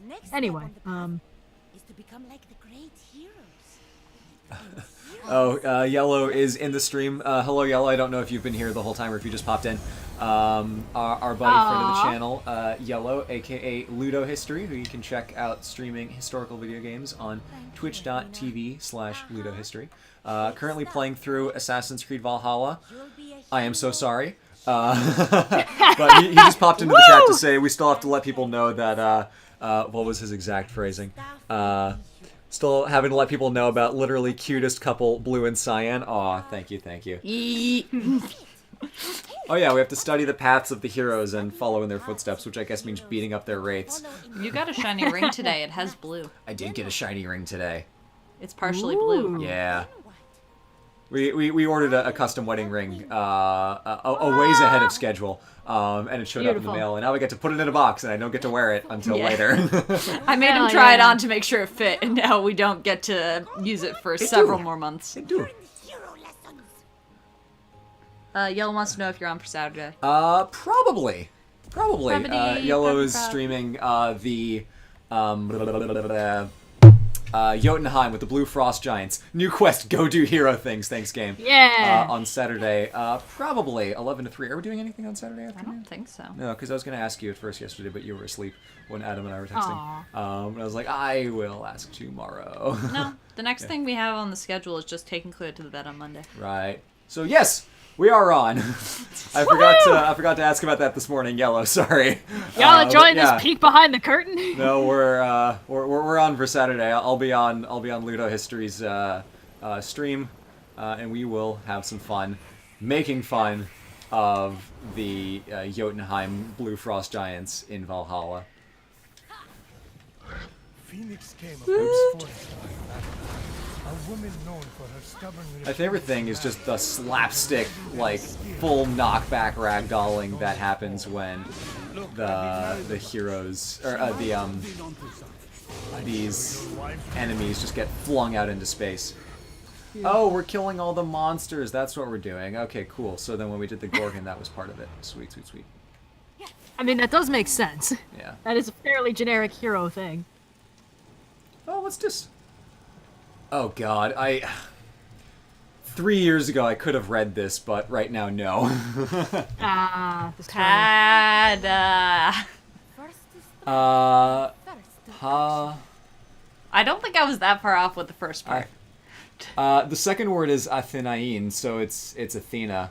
Palace Athena? But that's not an L. Yeah, that's what I was confused about. Yeah, no. Yeah, that is Greek. It's not just lorem ipsum. That is Greek. And it's not just transliterated from English into Greek letters? I don't know. I can take a picture and try for it later, but right now my Greek is not able to do anything to help me here. I think that's probably supposed to be palace, but you're right. Those aren't... Those L's. letters aren't quite right. Oh yeah, I'm still ranking media that shows hieroglyphs by whether or not they are real hieroglyphs and whether or not they spell real words. Yeah. Good. Like, low tier is not real hieroglyphs. Mid tier is yes real hieroglyphs, but they don't spell anything. Higher tier, yes real hieroglyphs, and they spell transcribed English words. Top tier, actual Middle Egyptian. Yeah. For those curious, most media doesn't do real hieroglyphs, and then some media does real hieroglyphs, but just kind of scatters them randomly. There was I watched the final season of Carmen Sandiego, and there is an episode with a wall covered in hieroglyphs that spelled nothing, to my knowledge. It might be like a word search, but it looks like just random characters. The Yu-Gi-Oh! Duel Links app sometimes shows hieroglyphs in the background, and I spelled it out, and it spells Yu-Gi-Oh! Duel Links. Wow. Yeah. And then, like, top tier is occasionally, I think they just use snippets of, like, Middle Egyptian texts, like, the Shipwrecked Sailor, stuff like that. Just the stuff that we have lying around. Yeah. So that's pretty neat. Just our casual hieroglyphs. We'll take them out, dust them off. One of the things I love in this game is that they fully, like, have the herms as waypoints in the middle of roads as they would have been in Greece, but they specifically omit the dongs. Aww. You know what would have been really funny is if instead of omitting them, they all had, like, a little sign hung over them, like, censored for the sake of decency, courtesy of Hermes. But in, Signed. But in, like, fake Greek or real Greek, whatever language they're using here. Oh, yes, and everyone in chat, yes, watch Carmen Sandiego. It's really good. Yes, we have not finished Carmen Sandiego, but we will. We will. I feel like it's gonna be good to rewatch, you know? Yeah. Like one of those things where you get to see how it builds. I really liked the, I'm gonna say it, the Venice episode where they have to go in and steal all the masks from the Doge's Palace exhibition. That was really cool.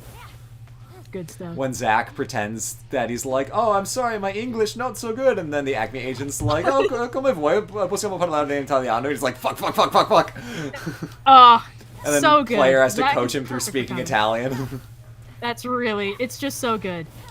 You know, it's funny, while I was watching Carmen Sandiego, I was like, man, I just really love this Heist of the Week ensemble cast format. And then I started watching Leverage, and I was like, man, I just love this Heist of the Week ensemble cast format. Wait a minute!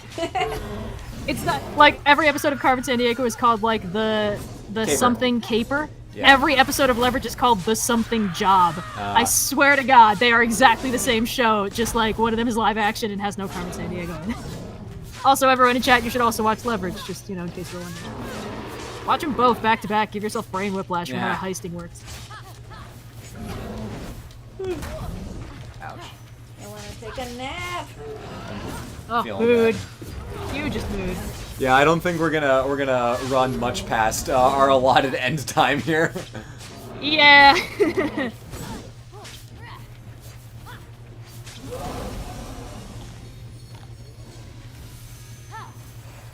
Thursday streams are hard because you don't have like the energy of like, it's Friday. Yeah. Yeah. But also like it's still most of the way done with the week. Yeah. Thursday streams Thursdays. are It's an a odd little, day, little yeah. tough.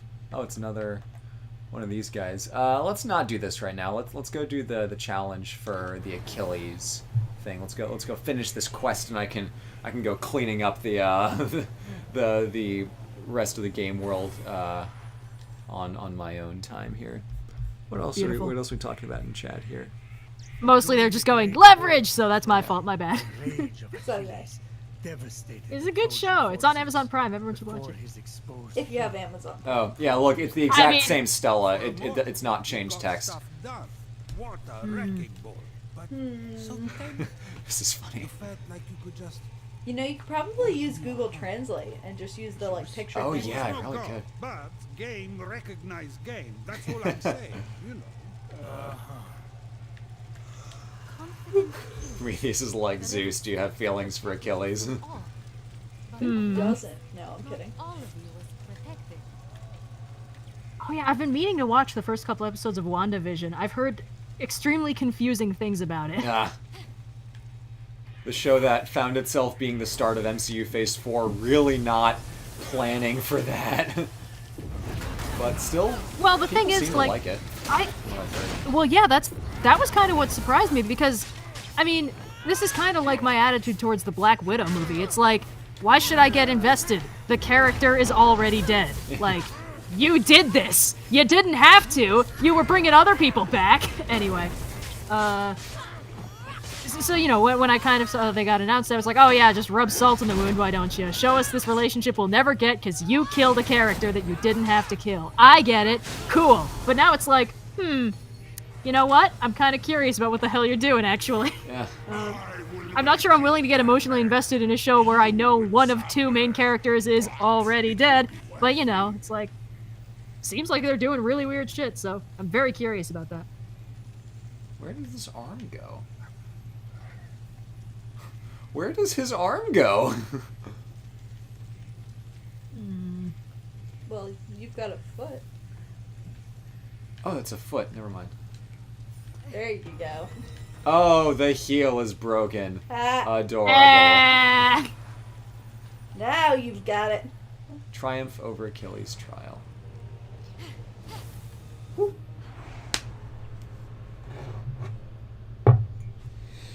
I think that's actually based on a statue I've seen. Sorry, I just saw the wide shot. Yeah, I think it is. I mean, this is the same Yeah. team that did Assassin's Creed Odyssey, and a lot of their works are just like copies of museum pieces whenever they do a statue. There's definitely a famous marble statue of like Achilles pulling the arrow out of his heel, so Yeah. Cool. Chat is just saying foot. That's a foot, Blue. It's foot. Stop saying foot. King Agamemnon. I mean, they're on a delay, so. He stopped fighting for the I know, but still. disastrous consequences. I also just appreciate how much mythology this game tells you. Like, just, it's characters telling stories, which is so fun. They could have easily, like, had it all be background and not really interact with it, but because it's a narrated game, one of the super fun things is that you can just have these omniscient Zeus and Prometheus characters just kind of talking about it and having fun, and then you as the player just get to listen in. It's like what I imagine watching an episode of OSP is like. Oh god, there's lasers now. Yeah, just like an episode of OSP. Oh no, ancient Greek laser beam.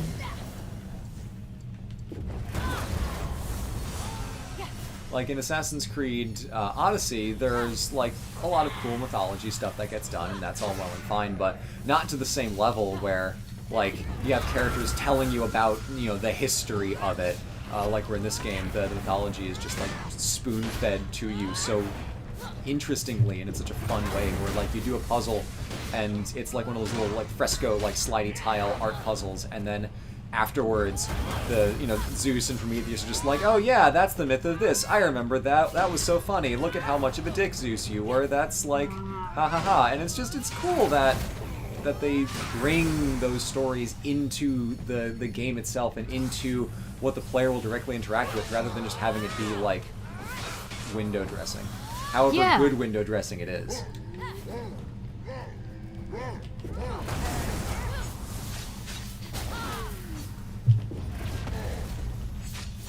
Ready to lose you? No, sorry, I'm still here. You said yeah as if you were gonna start a sentence, and then Oh no. I was just like, yeah, that's cool. And then I was like, man, that's a lot of feet in the chat. And then everything was really quiet for a while. As things tend to do when feet show up in the chat. Yeah. You gotta give it the proper reverence it deserves. Feet? Oh, good lord. we're done here. Moving on, look at this, it's the rest of the challenge, isn't that so much fun? What's that shiny thing? Wow. Yeah. Stubborn pride defeating thing before Cyan and I made some white chocolate oatmeal raisin cookies, raisin cookies, and they were really good. And I'm definitely gonna have one later because like they were good. All right, let's do this little challenge here.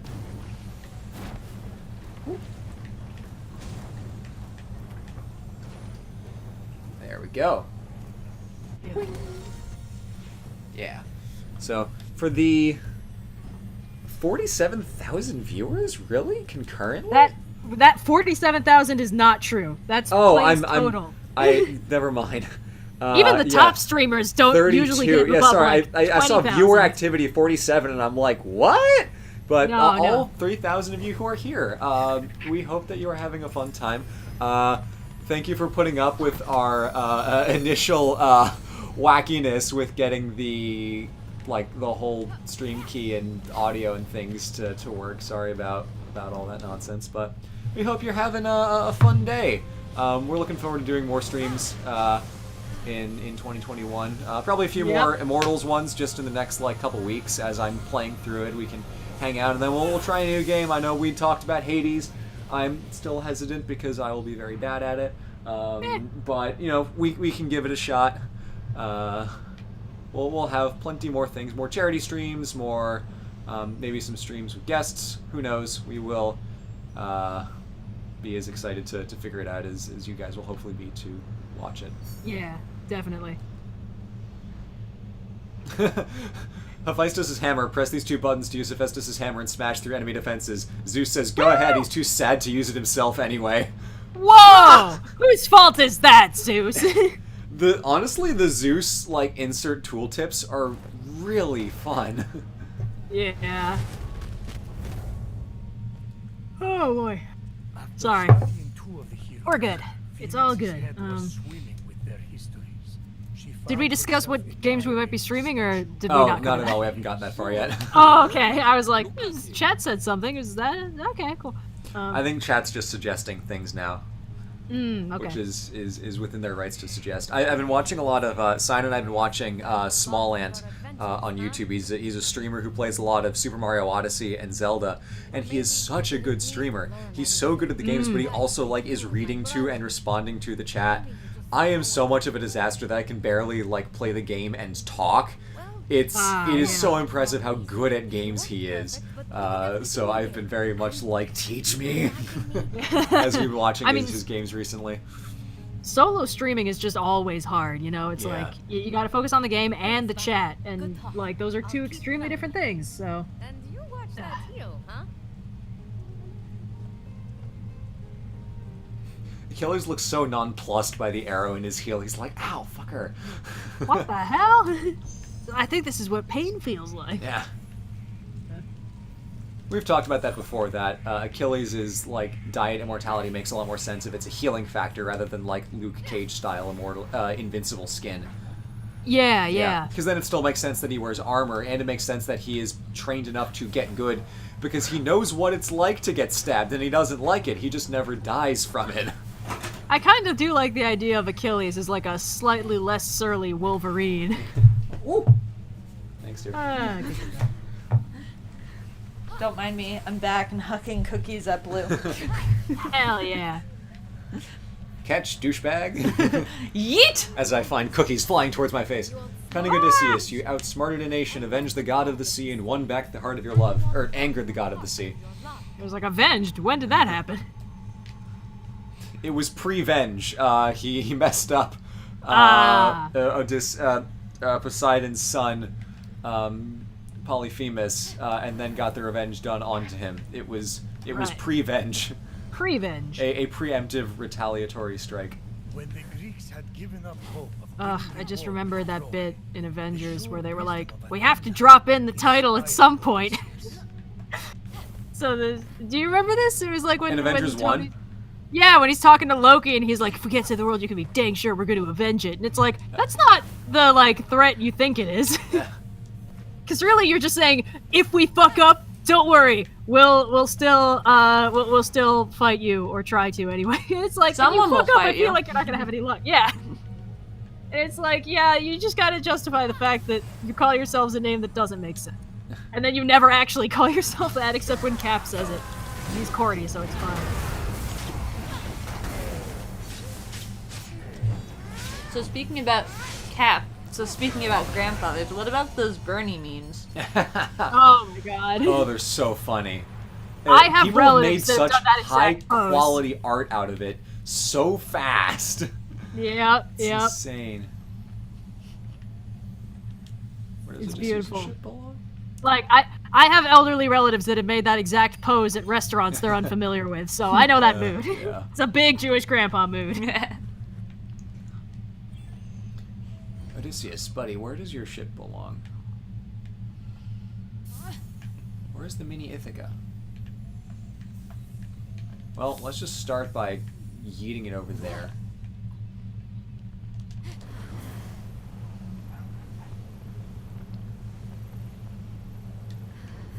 Do I have to take all of these ships? I like that bit when Alright, chat, I guess they were avenging Coulson, but come on. Eh. Like, Coulson was like, I forgot he was in the previous movies. And then I forgot he was in that movie until he died, and they were like, no, not our best friend and trusted advisor. And I was like, who? Receding hairline man over here? No offense to him, it's just, he was clearly a very, very minor character. And they were like, well, we gotta kill somebody. This is a Joss Whedon production. We gotta kill somebody, we gotta make sure none of the women wear shoes. Okay, let's go. Just like, Just imagining like Joss Whedon at like the negotiation with like Favreau and the execs, and he's like, here's my list of demands. You'll find my terms are agreeable. It's like, you want Gwyneth Paltrow in shorts and no shoes for her intro? Are you sure? It's like, positive. So, okay, sir. I mean, I will say, I do not wear shoes unless I'm, like, outside. But, like, that wouldn't That's normally fair. be included in the shot. True. Yeah. That's Like, we the true didn't difference. need to see her feet. It's just because it's realistic doesn't mean you should put it in a superhero movie, Yeah, you true. know? Though his path was difficult. I just don't like shoes. We need a clip that's just solidly, like, 25 minutes of Thor taking off all of his armor to go play video games. We need this in the movie for the realism. Kicking off the boot, shimmying out of the... Yeah, it's exactly. like, come on, guys. He just puts on, like, little sweatpants with, like, a tiny little Mjolnir icon on it. Aww. Art thou nasty written on the butt? No, bad. He so ever wields that ass, be he nasty, shall possess the power of Thor. Boo. That's the worst thing I've ever said in my life. Okay, I'm gonna need this fan art on my desk by 8 p.m. Twitter. Joss Whedon is like, you will see my terms are agreeable. I have altered the deal. Oh, good lord. I gotta fight the I feel like I need to rewatch all the MCU movies in order one of these days. Rewatch, like, the 10 good ones. No, the cut thing half. is, yeah, but it's not the real experience if I don't relive the mediocrity that we all made the top of the box office because we had nothing else going on. You know? You know, It's like, fair. I remember those years before we could admit that Marvel movies were sometimes only okay. And from a critical standpoint, frequently technically worse. It's like, they look pretty and they're polished, but a lot of the time if you look at the writing and the characterization, you're like, this is like D-list stuff, you know? It's like these character arcs go nowhere and there's no coherence because they keep switching out the directors and... I mean, I don't know. you're not wrong, but I Yeah. will say they tend to be very enjoyable to watch in the theater, especially like if you go Yes. for a premiere. Like, they hit you Absolutely. then. And then, like, when you rewatch them, you know, on your couch while eating pizza, you're like, eh! Yeah. I mean, here's the thing. I had a great time watching Star Wars Episode 9 in theaters. Almost Oh. anything is improved by watching it in a theater with a big bucket of popcorn and somebody Yeah. next to you you can shit talk it with. I'm That's just fair. saying. Yeah. It's like... I will still maintain that watching Episode 7 in theaters was probably the best film-going Yes. experience I've ever had because I was there the night that it happened. Everyone Oh, was man. just so goddamn excited for Star Wars to be back. It was just, everyone was there. Everyone was having a great time. We were, like, cheering whenever anything happened. It was so much fun. And then it was not Yeah. like that the other two times. Is that why people watch sports? Yes, plus Maybe. you feel a sense of ownership because of the people from your city. But what if you like a sports team not from your city? Then you have a lot of awkward social situations with the people who you hang out with who are in the city that you're in. Okay, hear me out, city boy. Not everyone lives in cities. City boy! Woo! When you're not in that team's turf, What if you have multiple teams on your turf, though? then you gotta make some choices. I mean, look, I'm not a sports person. I don't do it. But, like, you know, living in New England, I'm not about to, like, stake any claims to liking teams other than the Red Sox, Patriots, and Celtics. I'm not about to, you know, like, Don't make Indigo lay fight myself you on open this. like that. She's gonna send us messages any second now. Yeah. Yeah, I'm remembering the Force Awakens experience. I don't know. You guys look up the trailer for the Force Awakens on YouTube and just read the comments. Yeah. Like, it's kind of heartbreaking. Yeah, oh, it is. Because it's like, it's so exciting, it's all the same music, it's promising so much. And that's the thing, like, there's a lot of these shows that and movies that, like, they promise a lot, and then it's just, if they just wrote a script that delivered on the promises they already wrote, Yeah. like, this character arc is gonna resolve in this way. It's like, just give me that. And then instead they're like, no. We gotta subvert your expectations. Yeah. Well, Stop subverting my expectations. Give me what I want. Ah! Indigo sent me the fan art! What fan art? Oh no. Art thou nasty? Oh no! Yes! Wow, that's fast. Oh my god. Oh, she also was says, on it. also, Isn't she on the Blue, clock? how dare you? Because I'm talking about sports. That's... Wow. We are gonna get some sternly worded messages from that one. I Oh, think you good gotta lord. tweet that. I think Indigo Indigo should tweet needs it. to tweet it. Yeah. Yeah, Like, we'll it's not retweet You my it. art. can't tweet her. Yeah. We need it to be tweeted. No, better yet, Indigo needs to tweet one. Red, you need to draw it, and then Blue, you need to draw it. God. Alright, stay tuned this evening, I guess, when I hook up my tablet and draw Thor's ass. Blue just draws like a little super curly W, and it's like, that's the button. Aw.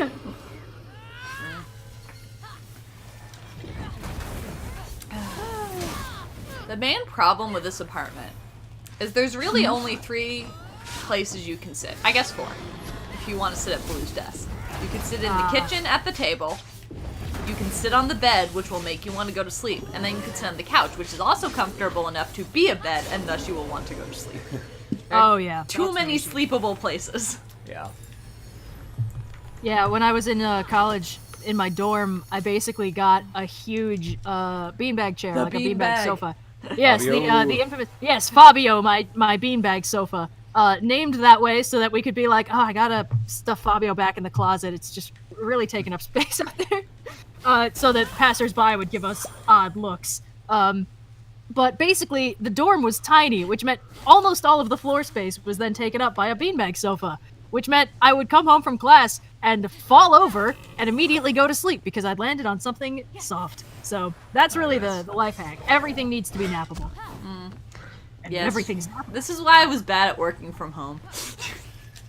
Everything is nappable. Yes, it is. I don't know how you two do it all the time. Usually I don't work from home. Usually, if given the chance, I work in a coffee shop or library, where Yeah. it's Well, much you less see, socially I- acceptable to sleep. I nap as much as I need, and then when I wake up at 10 p.m., I am very productive for the next 6 hours. Yeah. You're almost cycled around to working on my work schedule. Almost. Especially in the last week or so when things have gotten even more atrocious than normal. Yeah. It's fun because since Blue has to wake up for me to be at work at 7 a.m. because studio apartments, if I'm up, you're up. Then OSP never sleeps. OSP is constantly has someone awake. Yes. There's yes, always we do. somebody at OSP on the night shift or the day shift. Yeah, I wonder if Redbubble lets you print stuff on sweatpants butts. I'm gonna need to look into this. Please hold. I'm sure if Redbubble doesn't, someone will. Someone will, but we try not to make too many merch shops, you know? True. Limited edition, one-time release. Butt merch. Art thou nasty.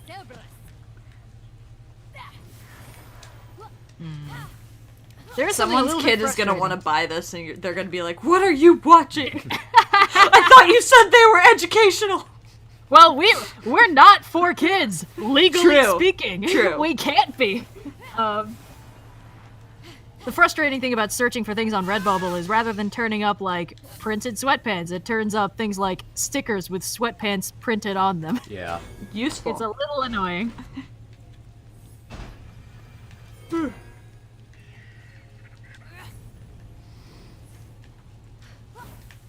All right. Good night, friends. See you tomorrow. Good work, team. We talked about sleep too much. Now our brains remember that we haven't gotten enough. Yes. What the hell am I supposed to be doing here? It's almost the weekend, though, and the nice thing about the Yeah. weekend is napping. Oh, whoops, this is not true. the first labor of Hercules. The 12th Is it the and second final labor of leg Hercules? Hephaestos, Oops, yeah, I started at 12. pet of Hades. Aw, you skipped. You have to kill the lion first, remember? No. Yeah, I didn't do that right. And you already did the Hydra, so To think what the he heck? accomplished it while he was mortal.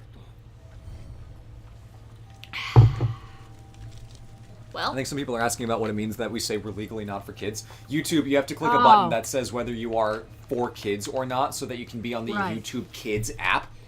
Uh-huh. That ain't us. There's a difference between for kids and for adults. Like essentially, there's is this content for kids and is this content not for kids and is this content for 18 and up? Yeah. And they're not all the same. So it's like we're not for kids, but we're also not for 18 and up. And it's like a complex window of It's like if you're for kids, they disable the comment section. So like if you look up any Disney song on YouTube, the comments are disabled for that reason. Because Disney is for children, which means all of their YouTube stuff is on YouTube Kids. Yeah. And you also can't live stream. It's bad. It's bad. So It's like it makes sense. because Those we- are good protections to have because the YouTube Yes. Kids app is like known to have been a cesspool for a while Right. of just like absolute insanity that gets like hosted on there. Yeah, but it they're does trying seem to like clean this- it up, which is good. you guys are not cars it does for seem like this kids. cleaned it up. We are not. I mean, like the thing is, we didn't really know what YouTube Kids was because we don't really. I mean, obviously, none of us have kids, and we don't go on YouTube Kids, and we don't really know that many young kids on YouTube, which basically means we didn't know about any of this stuff. And meanwhile, in the background, like Baby Shark and toy unboxing videos, and like those weird predatory, like I had children and now I am going to monetize them. Those things, like all that stuff was just happening. And then basically, YouTube rolled out this sweeping change in like, was it 2019? Like late 2019? I think it must have been. But like everyone freaked the hell out because they were like, "Oh my god, am I for children? Am I not? We do colorful animated content. Is that all it takes?" And then the answer was no. They are smarter than that. So.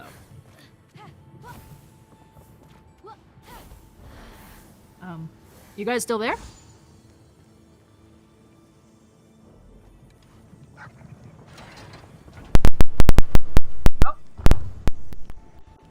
Hello?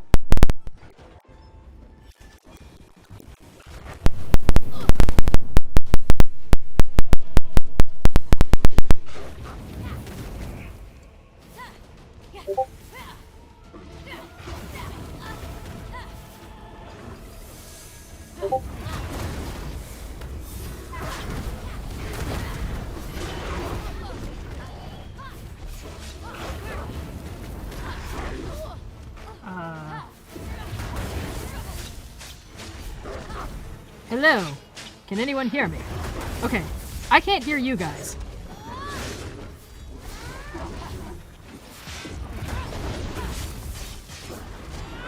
Oh, wait. Oh, no, wait, stream, can you guys hear me? I thought I must have dropped out. Okay, okay. Stream, if you can hear me, put banana in the chat.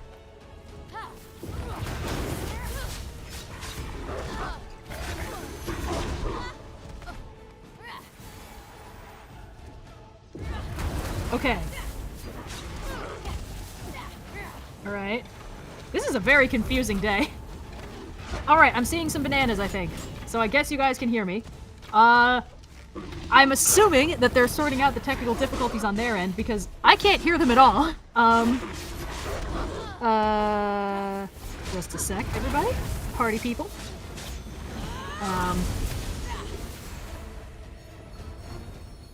Alright, well, this is interesting. Alright, they're working it out. Let's see. What to talk about while they get the audio back online. He was quick to anger. Well, as previously stated, I have been watching a lot of a show called Leverage. Kicked a lot of ass. And For a moment. some of you in chat Yeah, right, of course. know what that is. Rhett's Oh, here. there you Are go. we back? Oh, There we okay, go. cool. Are you? I just See? Turn it Hello. off and turn it on Okay. again. turn it off and turn it on. What a shock. Okay. Again. Woo, okay. Note that in stream info. Sometimes we must turn it off and turn it back on again. Yeah. Note. True technical support. Thanks, Adele. Alrighty. Well, the TLDR is Leverage is a good show and everybody should watch it, and my favorite character is Elliot, and you will see why the minute you watch it. Anyway, welcome back, everybody. It was so awkward because like we could hear you, and then suddenly you're like, "Hello," and we're like, "Ah, no, we lost her." But since Chad is so behind, we didn't know who was missing. I see. And then, Right, yeah. So I was like, "Let me just text Red. We'll figure it out." Yeah. I was hearing like popping noises and I couldn't figure out what was going on. I thought maybe I'd been dropped out of the call. But... No, the microphone just decided, after not being touched or messed with at all, that it didn't want to be plugged in anymore. So we unplugged it and plugged it back in, and then it seemed to be okay. Gotcha. Whew, okay. Is it now? Well, that was fun. Almost. What were we talking about before that? I have no idea. Ah, man, I Now was what? like, it was something. Oh, I can't do that. Oh, you're not for kids. Oh yeah. YouTube Kids. Like, there was this whole panic because YouTube was a little bit unclear about what would qualify, and it was like if you set yourself as for kids, you will be demonetized and no comments and no live streaming, and basically we're making your stuff safe for kids to interact with, and it was like, oh no. Because then it was like, do you mean kid-friendly or, like, targeted at kids? And that was the thing that they needed to clarify, because it really was, if you're targeting your stuff at kids, you know, like the Baby Shark stuff, all that jazz, anything where the target audience is, like, ages 3 to 10. But they weren't clear about that. They were like, colorful animations, and I was like, oh, no.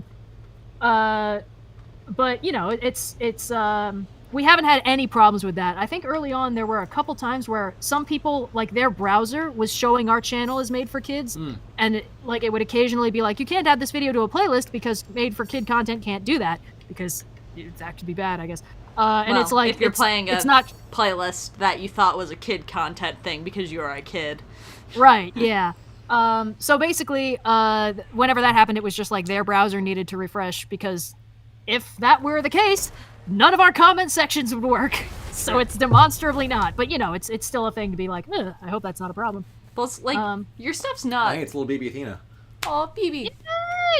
I feel like your stuff, like, no one would put a 5-year-old in front of an OSP video. Well, We have been that's what told the we thought. contrary.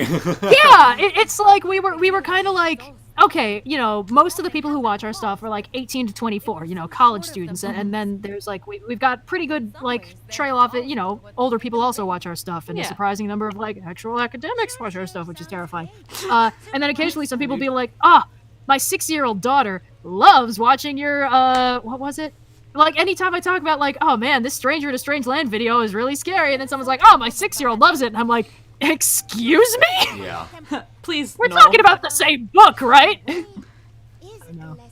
But the thing is, like, that's the kind of thing where it's like, we warned you, man. I said there was gonna be a sex cult, like, 30 seconds in. That's not us being kid-friendly. That's on the parent, you know? And YouTube has been pretty good about not, like, punishing YouTube channels for audience irresponsibility, which I think is good of them. Because legally, the way that it you know, it works is that it's the responsibility of the platform to manage what is on their platform, and they know that the problem is on them if the content is, you know, Mislabeled. Yeah, is mislabeled. So that's the thing that good rule. Uh-oh. Okay, chat. Did they just cut out for you too? Just like the heroes. Good boy. Stay. Okay. Oh my God, again? Oh!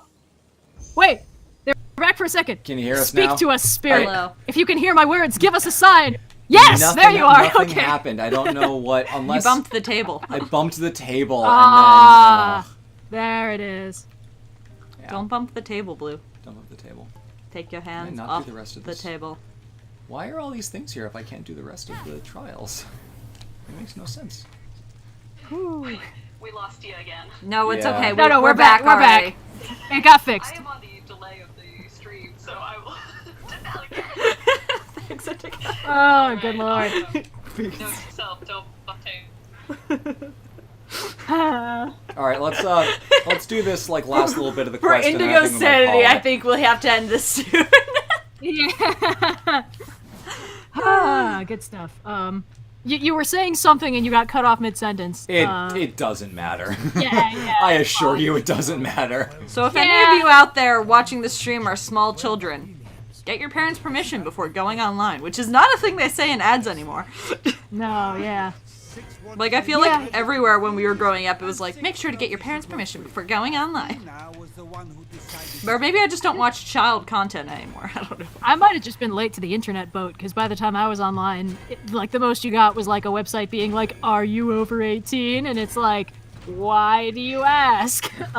My favorite thing is when you'd go on, like, I don't know, I think Barbie had a website, and it would be like, do you have your parents' permission? And you're like, no, I totally, as this 6-year-old, know how to spell. Which I guess at 6 I would have been able to figure out Barbie, but like, also, like, at least when we were growing up, I feel like computers weren't as ubiquitous as they were now. Like, no, I couldn't, like, use the computer without permission, because, like, how would I? I remember the process. When I was in, like, 1st and 2nd grade, there was one computer, and it was the teacher's. And then when I got to, like, 3rd and 4th grade, there was, like, I think a small bank of computers, but we weren't allowed to use them. And the library had some chunky white laptops that we could use. And then 5th and 6th grade, it was like, now you can use computers, but only during certain times of day and, like, lunch, if you're done with lunch. And it's like, okay, cool. And then by 7th and 8th grade, they were like, all right, here's your laptop, have fun figuring out how to use it. And then, of course, by high school, it was like everyone has a laptop, and you know, by, like, 6th grade, people were starting to get smartphones, stuff like that. We really did grow up with the curve of tech becoming ubiquitous and relied on. Like, you know, when I was, like, you know, 5th grade, it was a big deal if someone in the class had, like, a BlackBerry. But then when I hit, you know, 7th grade, it was more like the teachers were trying to confiscate people's iPod touches because they couldn't tell the difference between them and the new iPhone and stuff like that. So yeah, I think we were a little bit more delayed just because we were, like, a little more rural. But yeah, no, it was much the same. Like, we had in our house, like, one computer. It was in the basement and my dad had, like, a work laptop, which was, like, really fancy. Like, we were like, oh my gosh, he has a laptop. Yeah, laptop's kind of a big deal back then. Exactly. And now, like, I mean, I think I got a laptop for high school, but I had to let my siblings use it. Like, that was the thing. Right. Whereas, like, you know, my youngest sister is a senior now, and, like, I think pretty much all of her classmates would probably have a computer. Yeah, and also, like, the ubiquity of computers in the classroom changed. Like, when I was in high school, it was like, you can have a laptop open, but only if you're really serious. And then when I got to college, it was like, it kind of varied depending on the teacher. Like, some of the teachers were like, absolutely no laptops. You take notes with a pencil on paper. And I was like, haha, joke's on you. I can look at my phone under the desk and you can't stop me. You know, that's the kind of thing. And then I had, like my Middle Egyptian teacher was like, all right, everyone got a copy of the textbook? And people were like, yeah, I have a physical copy. And I was like, I have a PDF and my laptop. And she was like, that's fine. And she was like the coolest old lady I ever met. So, you know, very much depends. But that wouldn't have happened, you know, 5 years earlier. Oh yeah, I don't think anyone in my high school was allowed to take notes on a laptop until maybe, like, my senior year. Yeah. Yeah. Just because, like, that wasn't a thing you were allowed to do. You had to have one so you could do your work, but you weren't allowed to take notes on it. Laptops aren't for notes. Whereas, but then I went to college and I was in engineering, so, like, if you didn't have a laptop, you were gonna have a bit of a hard time. You know? Yeah, just a bit. Although they did still have, at least when I started, one of the big things is that we didn't need to buy our own software for most of the things, you know, like, oh, the school will provide it, or the school computers will have it, was kind of the thing. And it was really only, like, probably, like, midway through being in college that it was like, well, we might not have all the school computers having everything anymore, because, like, why would you need that? Yeah. Yeah.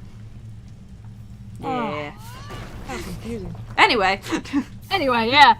It was definitely very weird growing up parallel to the tech curve. Yes. Like, you hit puberty as, you know, the world of smartphones and miniaturization of computer chips and laptops really start getting serious, and Yeah. And it's almost leveled out after we, you know, got to college. Because now it's like every few years or so they release a new iPhone that's barely distinguishable from the last one. And like, Yeah. they have more memory, but other than that, it's really not that fancy. Yeah, and back in the Laptops, original days of yeah. like, you know, 6th, 7th grade, it was like, wow, like our friend got an iTouch. He must be the coolest dude. It's amazing anyone all remember- these new fun games you can play with motion controls. Oh Lord, who remembers the iPod Shuffle that had Oh. no screen and like no buttons? Yeah. and all you could do was We had connect the earbuds. we had like the little rectangular one. I think my dad got it. And then like it was cool because then they got like the smaller rectangle that you could like clip on things. Yeah, that was the one I was familiar with. Yeah, we I was had like, how the fuck do you know what song is playing? And it's Before- like you listen to it, and it's like, what do you mean? Yeah, before that there was like a rectangle one. Uh-huh. And it was like longer and skinny. It just had like one. It was the same as the little rectangle where it just had the button and it had like volume up, volume down, start, stop, left and right. Like that was all you got. I had the little rectangle one that had like kind of a circular touchpad, Yeah. and it came installed with a brick breaker game Yeah. that I was obsessed with. Nice. But it was annoying. It was one of those streak games, and whenever I lost, I would be so disheartened because I'd gotten so far, and then I had to start again from the beginning. Yeah, I don't know. Weird times. It was weird, yeah. I do miss like every computer that you get having like free solitaire games on it. Yeah. That I miss. Will Yeah. say. That's mostly because I like solitaire, like unironically. I just unrepressed a memory of like one of the first. Like one of the first times I was regularly using a computer, I was in middle school and I was in the chess club. And we had, on the family computer, we got and installed Chessmaster 9000, which was like a 3D chess program with different levels that was recommended so I could practice at home. And I remember doing that. So I think we might have had that as well. And I tried to use it and I was bad. yeah, chess is hard. I only got like decent at chess once I started fencing and learned that like strategy is a thing. I was way better at chess when I was younger, because I was like focusing on that entirely. And you know, my middle school, we went to some tournaments and we did some tournament-y stuff. And then after that, I stopped, and I'm bad at chess now. Guys, I think we lost them again. Oh no! Come on, guys. Unplug and replug.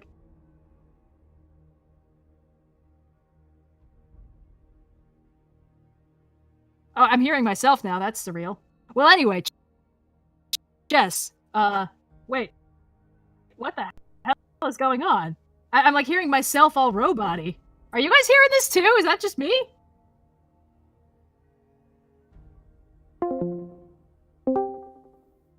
Hello? I'm like talking and then I'm hearing a robotic response. And the robotic response is me, but slower and creepier. Can you...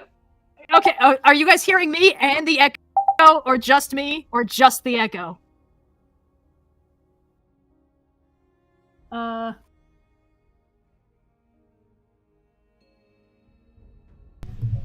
Red, can you hear us? Oh god, now you're robot-y. What's happening? Okay, look, here's the fucking thing. For some reason, this microphone is very sensitive to any static shock. Even the slightest thing. I will scooch on the couch, and then I feel the little cord on my headphones do a little zap, and then suddenly the microphone stops working. I do not know why that is happening and why it's so fragile, Why don't but we that's just where use we're your at. new microphone next time? Surgeon. Next time, let's do that. Okay. So I think this Hold might on. be a good spot to call it. Wait, you sound fine on the stream, but I can barely hear you. You sound really robot-y. Red, I don't know what to tell you. It'd be like that, don't it? I just want Hold Red, on. can you understand me at all? Be okay. You're pretty close to the end Okay. of the Thea's quest line. Listening to the stream, Finish the game, so we all sound fine, but I can't hear you. Did you just hang Try up on now. Red? That's not better. That's not better at all. Maybe it's our Wi-Fi. Well, now no one can hear Red because you hung up on her. Come on, I'm... Okay. Hello. All right, now No. No, you're still roboty. I think we're gonna stop the stream for today. I think this is not going to get any better. Hold on, let me drop out and see if that helps. We're at the 6 hour mark, or No! the 6 p.m. You're mark. still robotic. Oh my god. Red. Shh. Yeah. Just 1 sec. Yeah. We have had our stream. We had fun. Okay. We will be back next week. I will do some troubleshooting in the meantime, so hopefully this doesn't happen again. We got a good hour in there. 1 hour. Hour and a half. No, 1 hour without technical problems. In the middle, yeah. Yeah. Yeah. Okay. Thank you all so much for tuning in. Bye, friends. I'm sorry this always All right. happens. Next Adios, time maybe everybody. it won't. Bye. Bye. Bye, guys.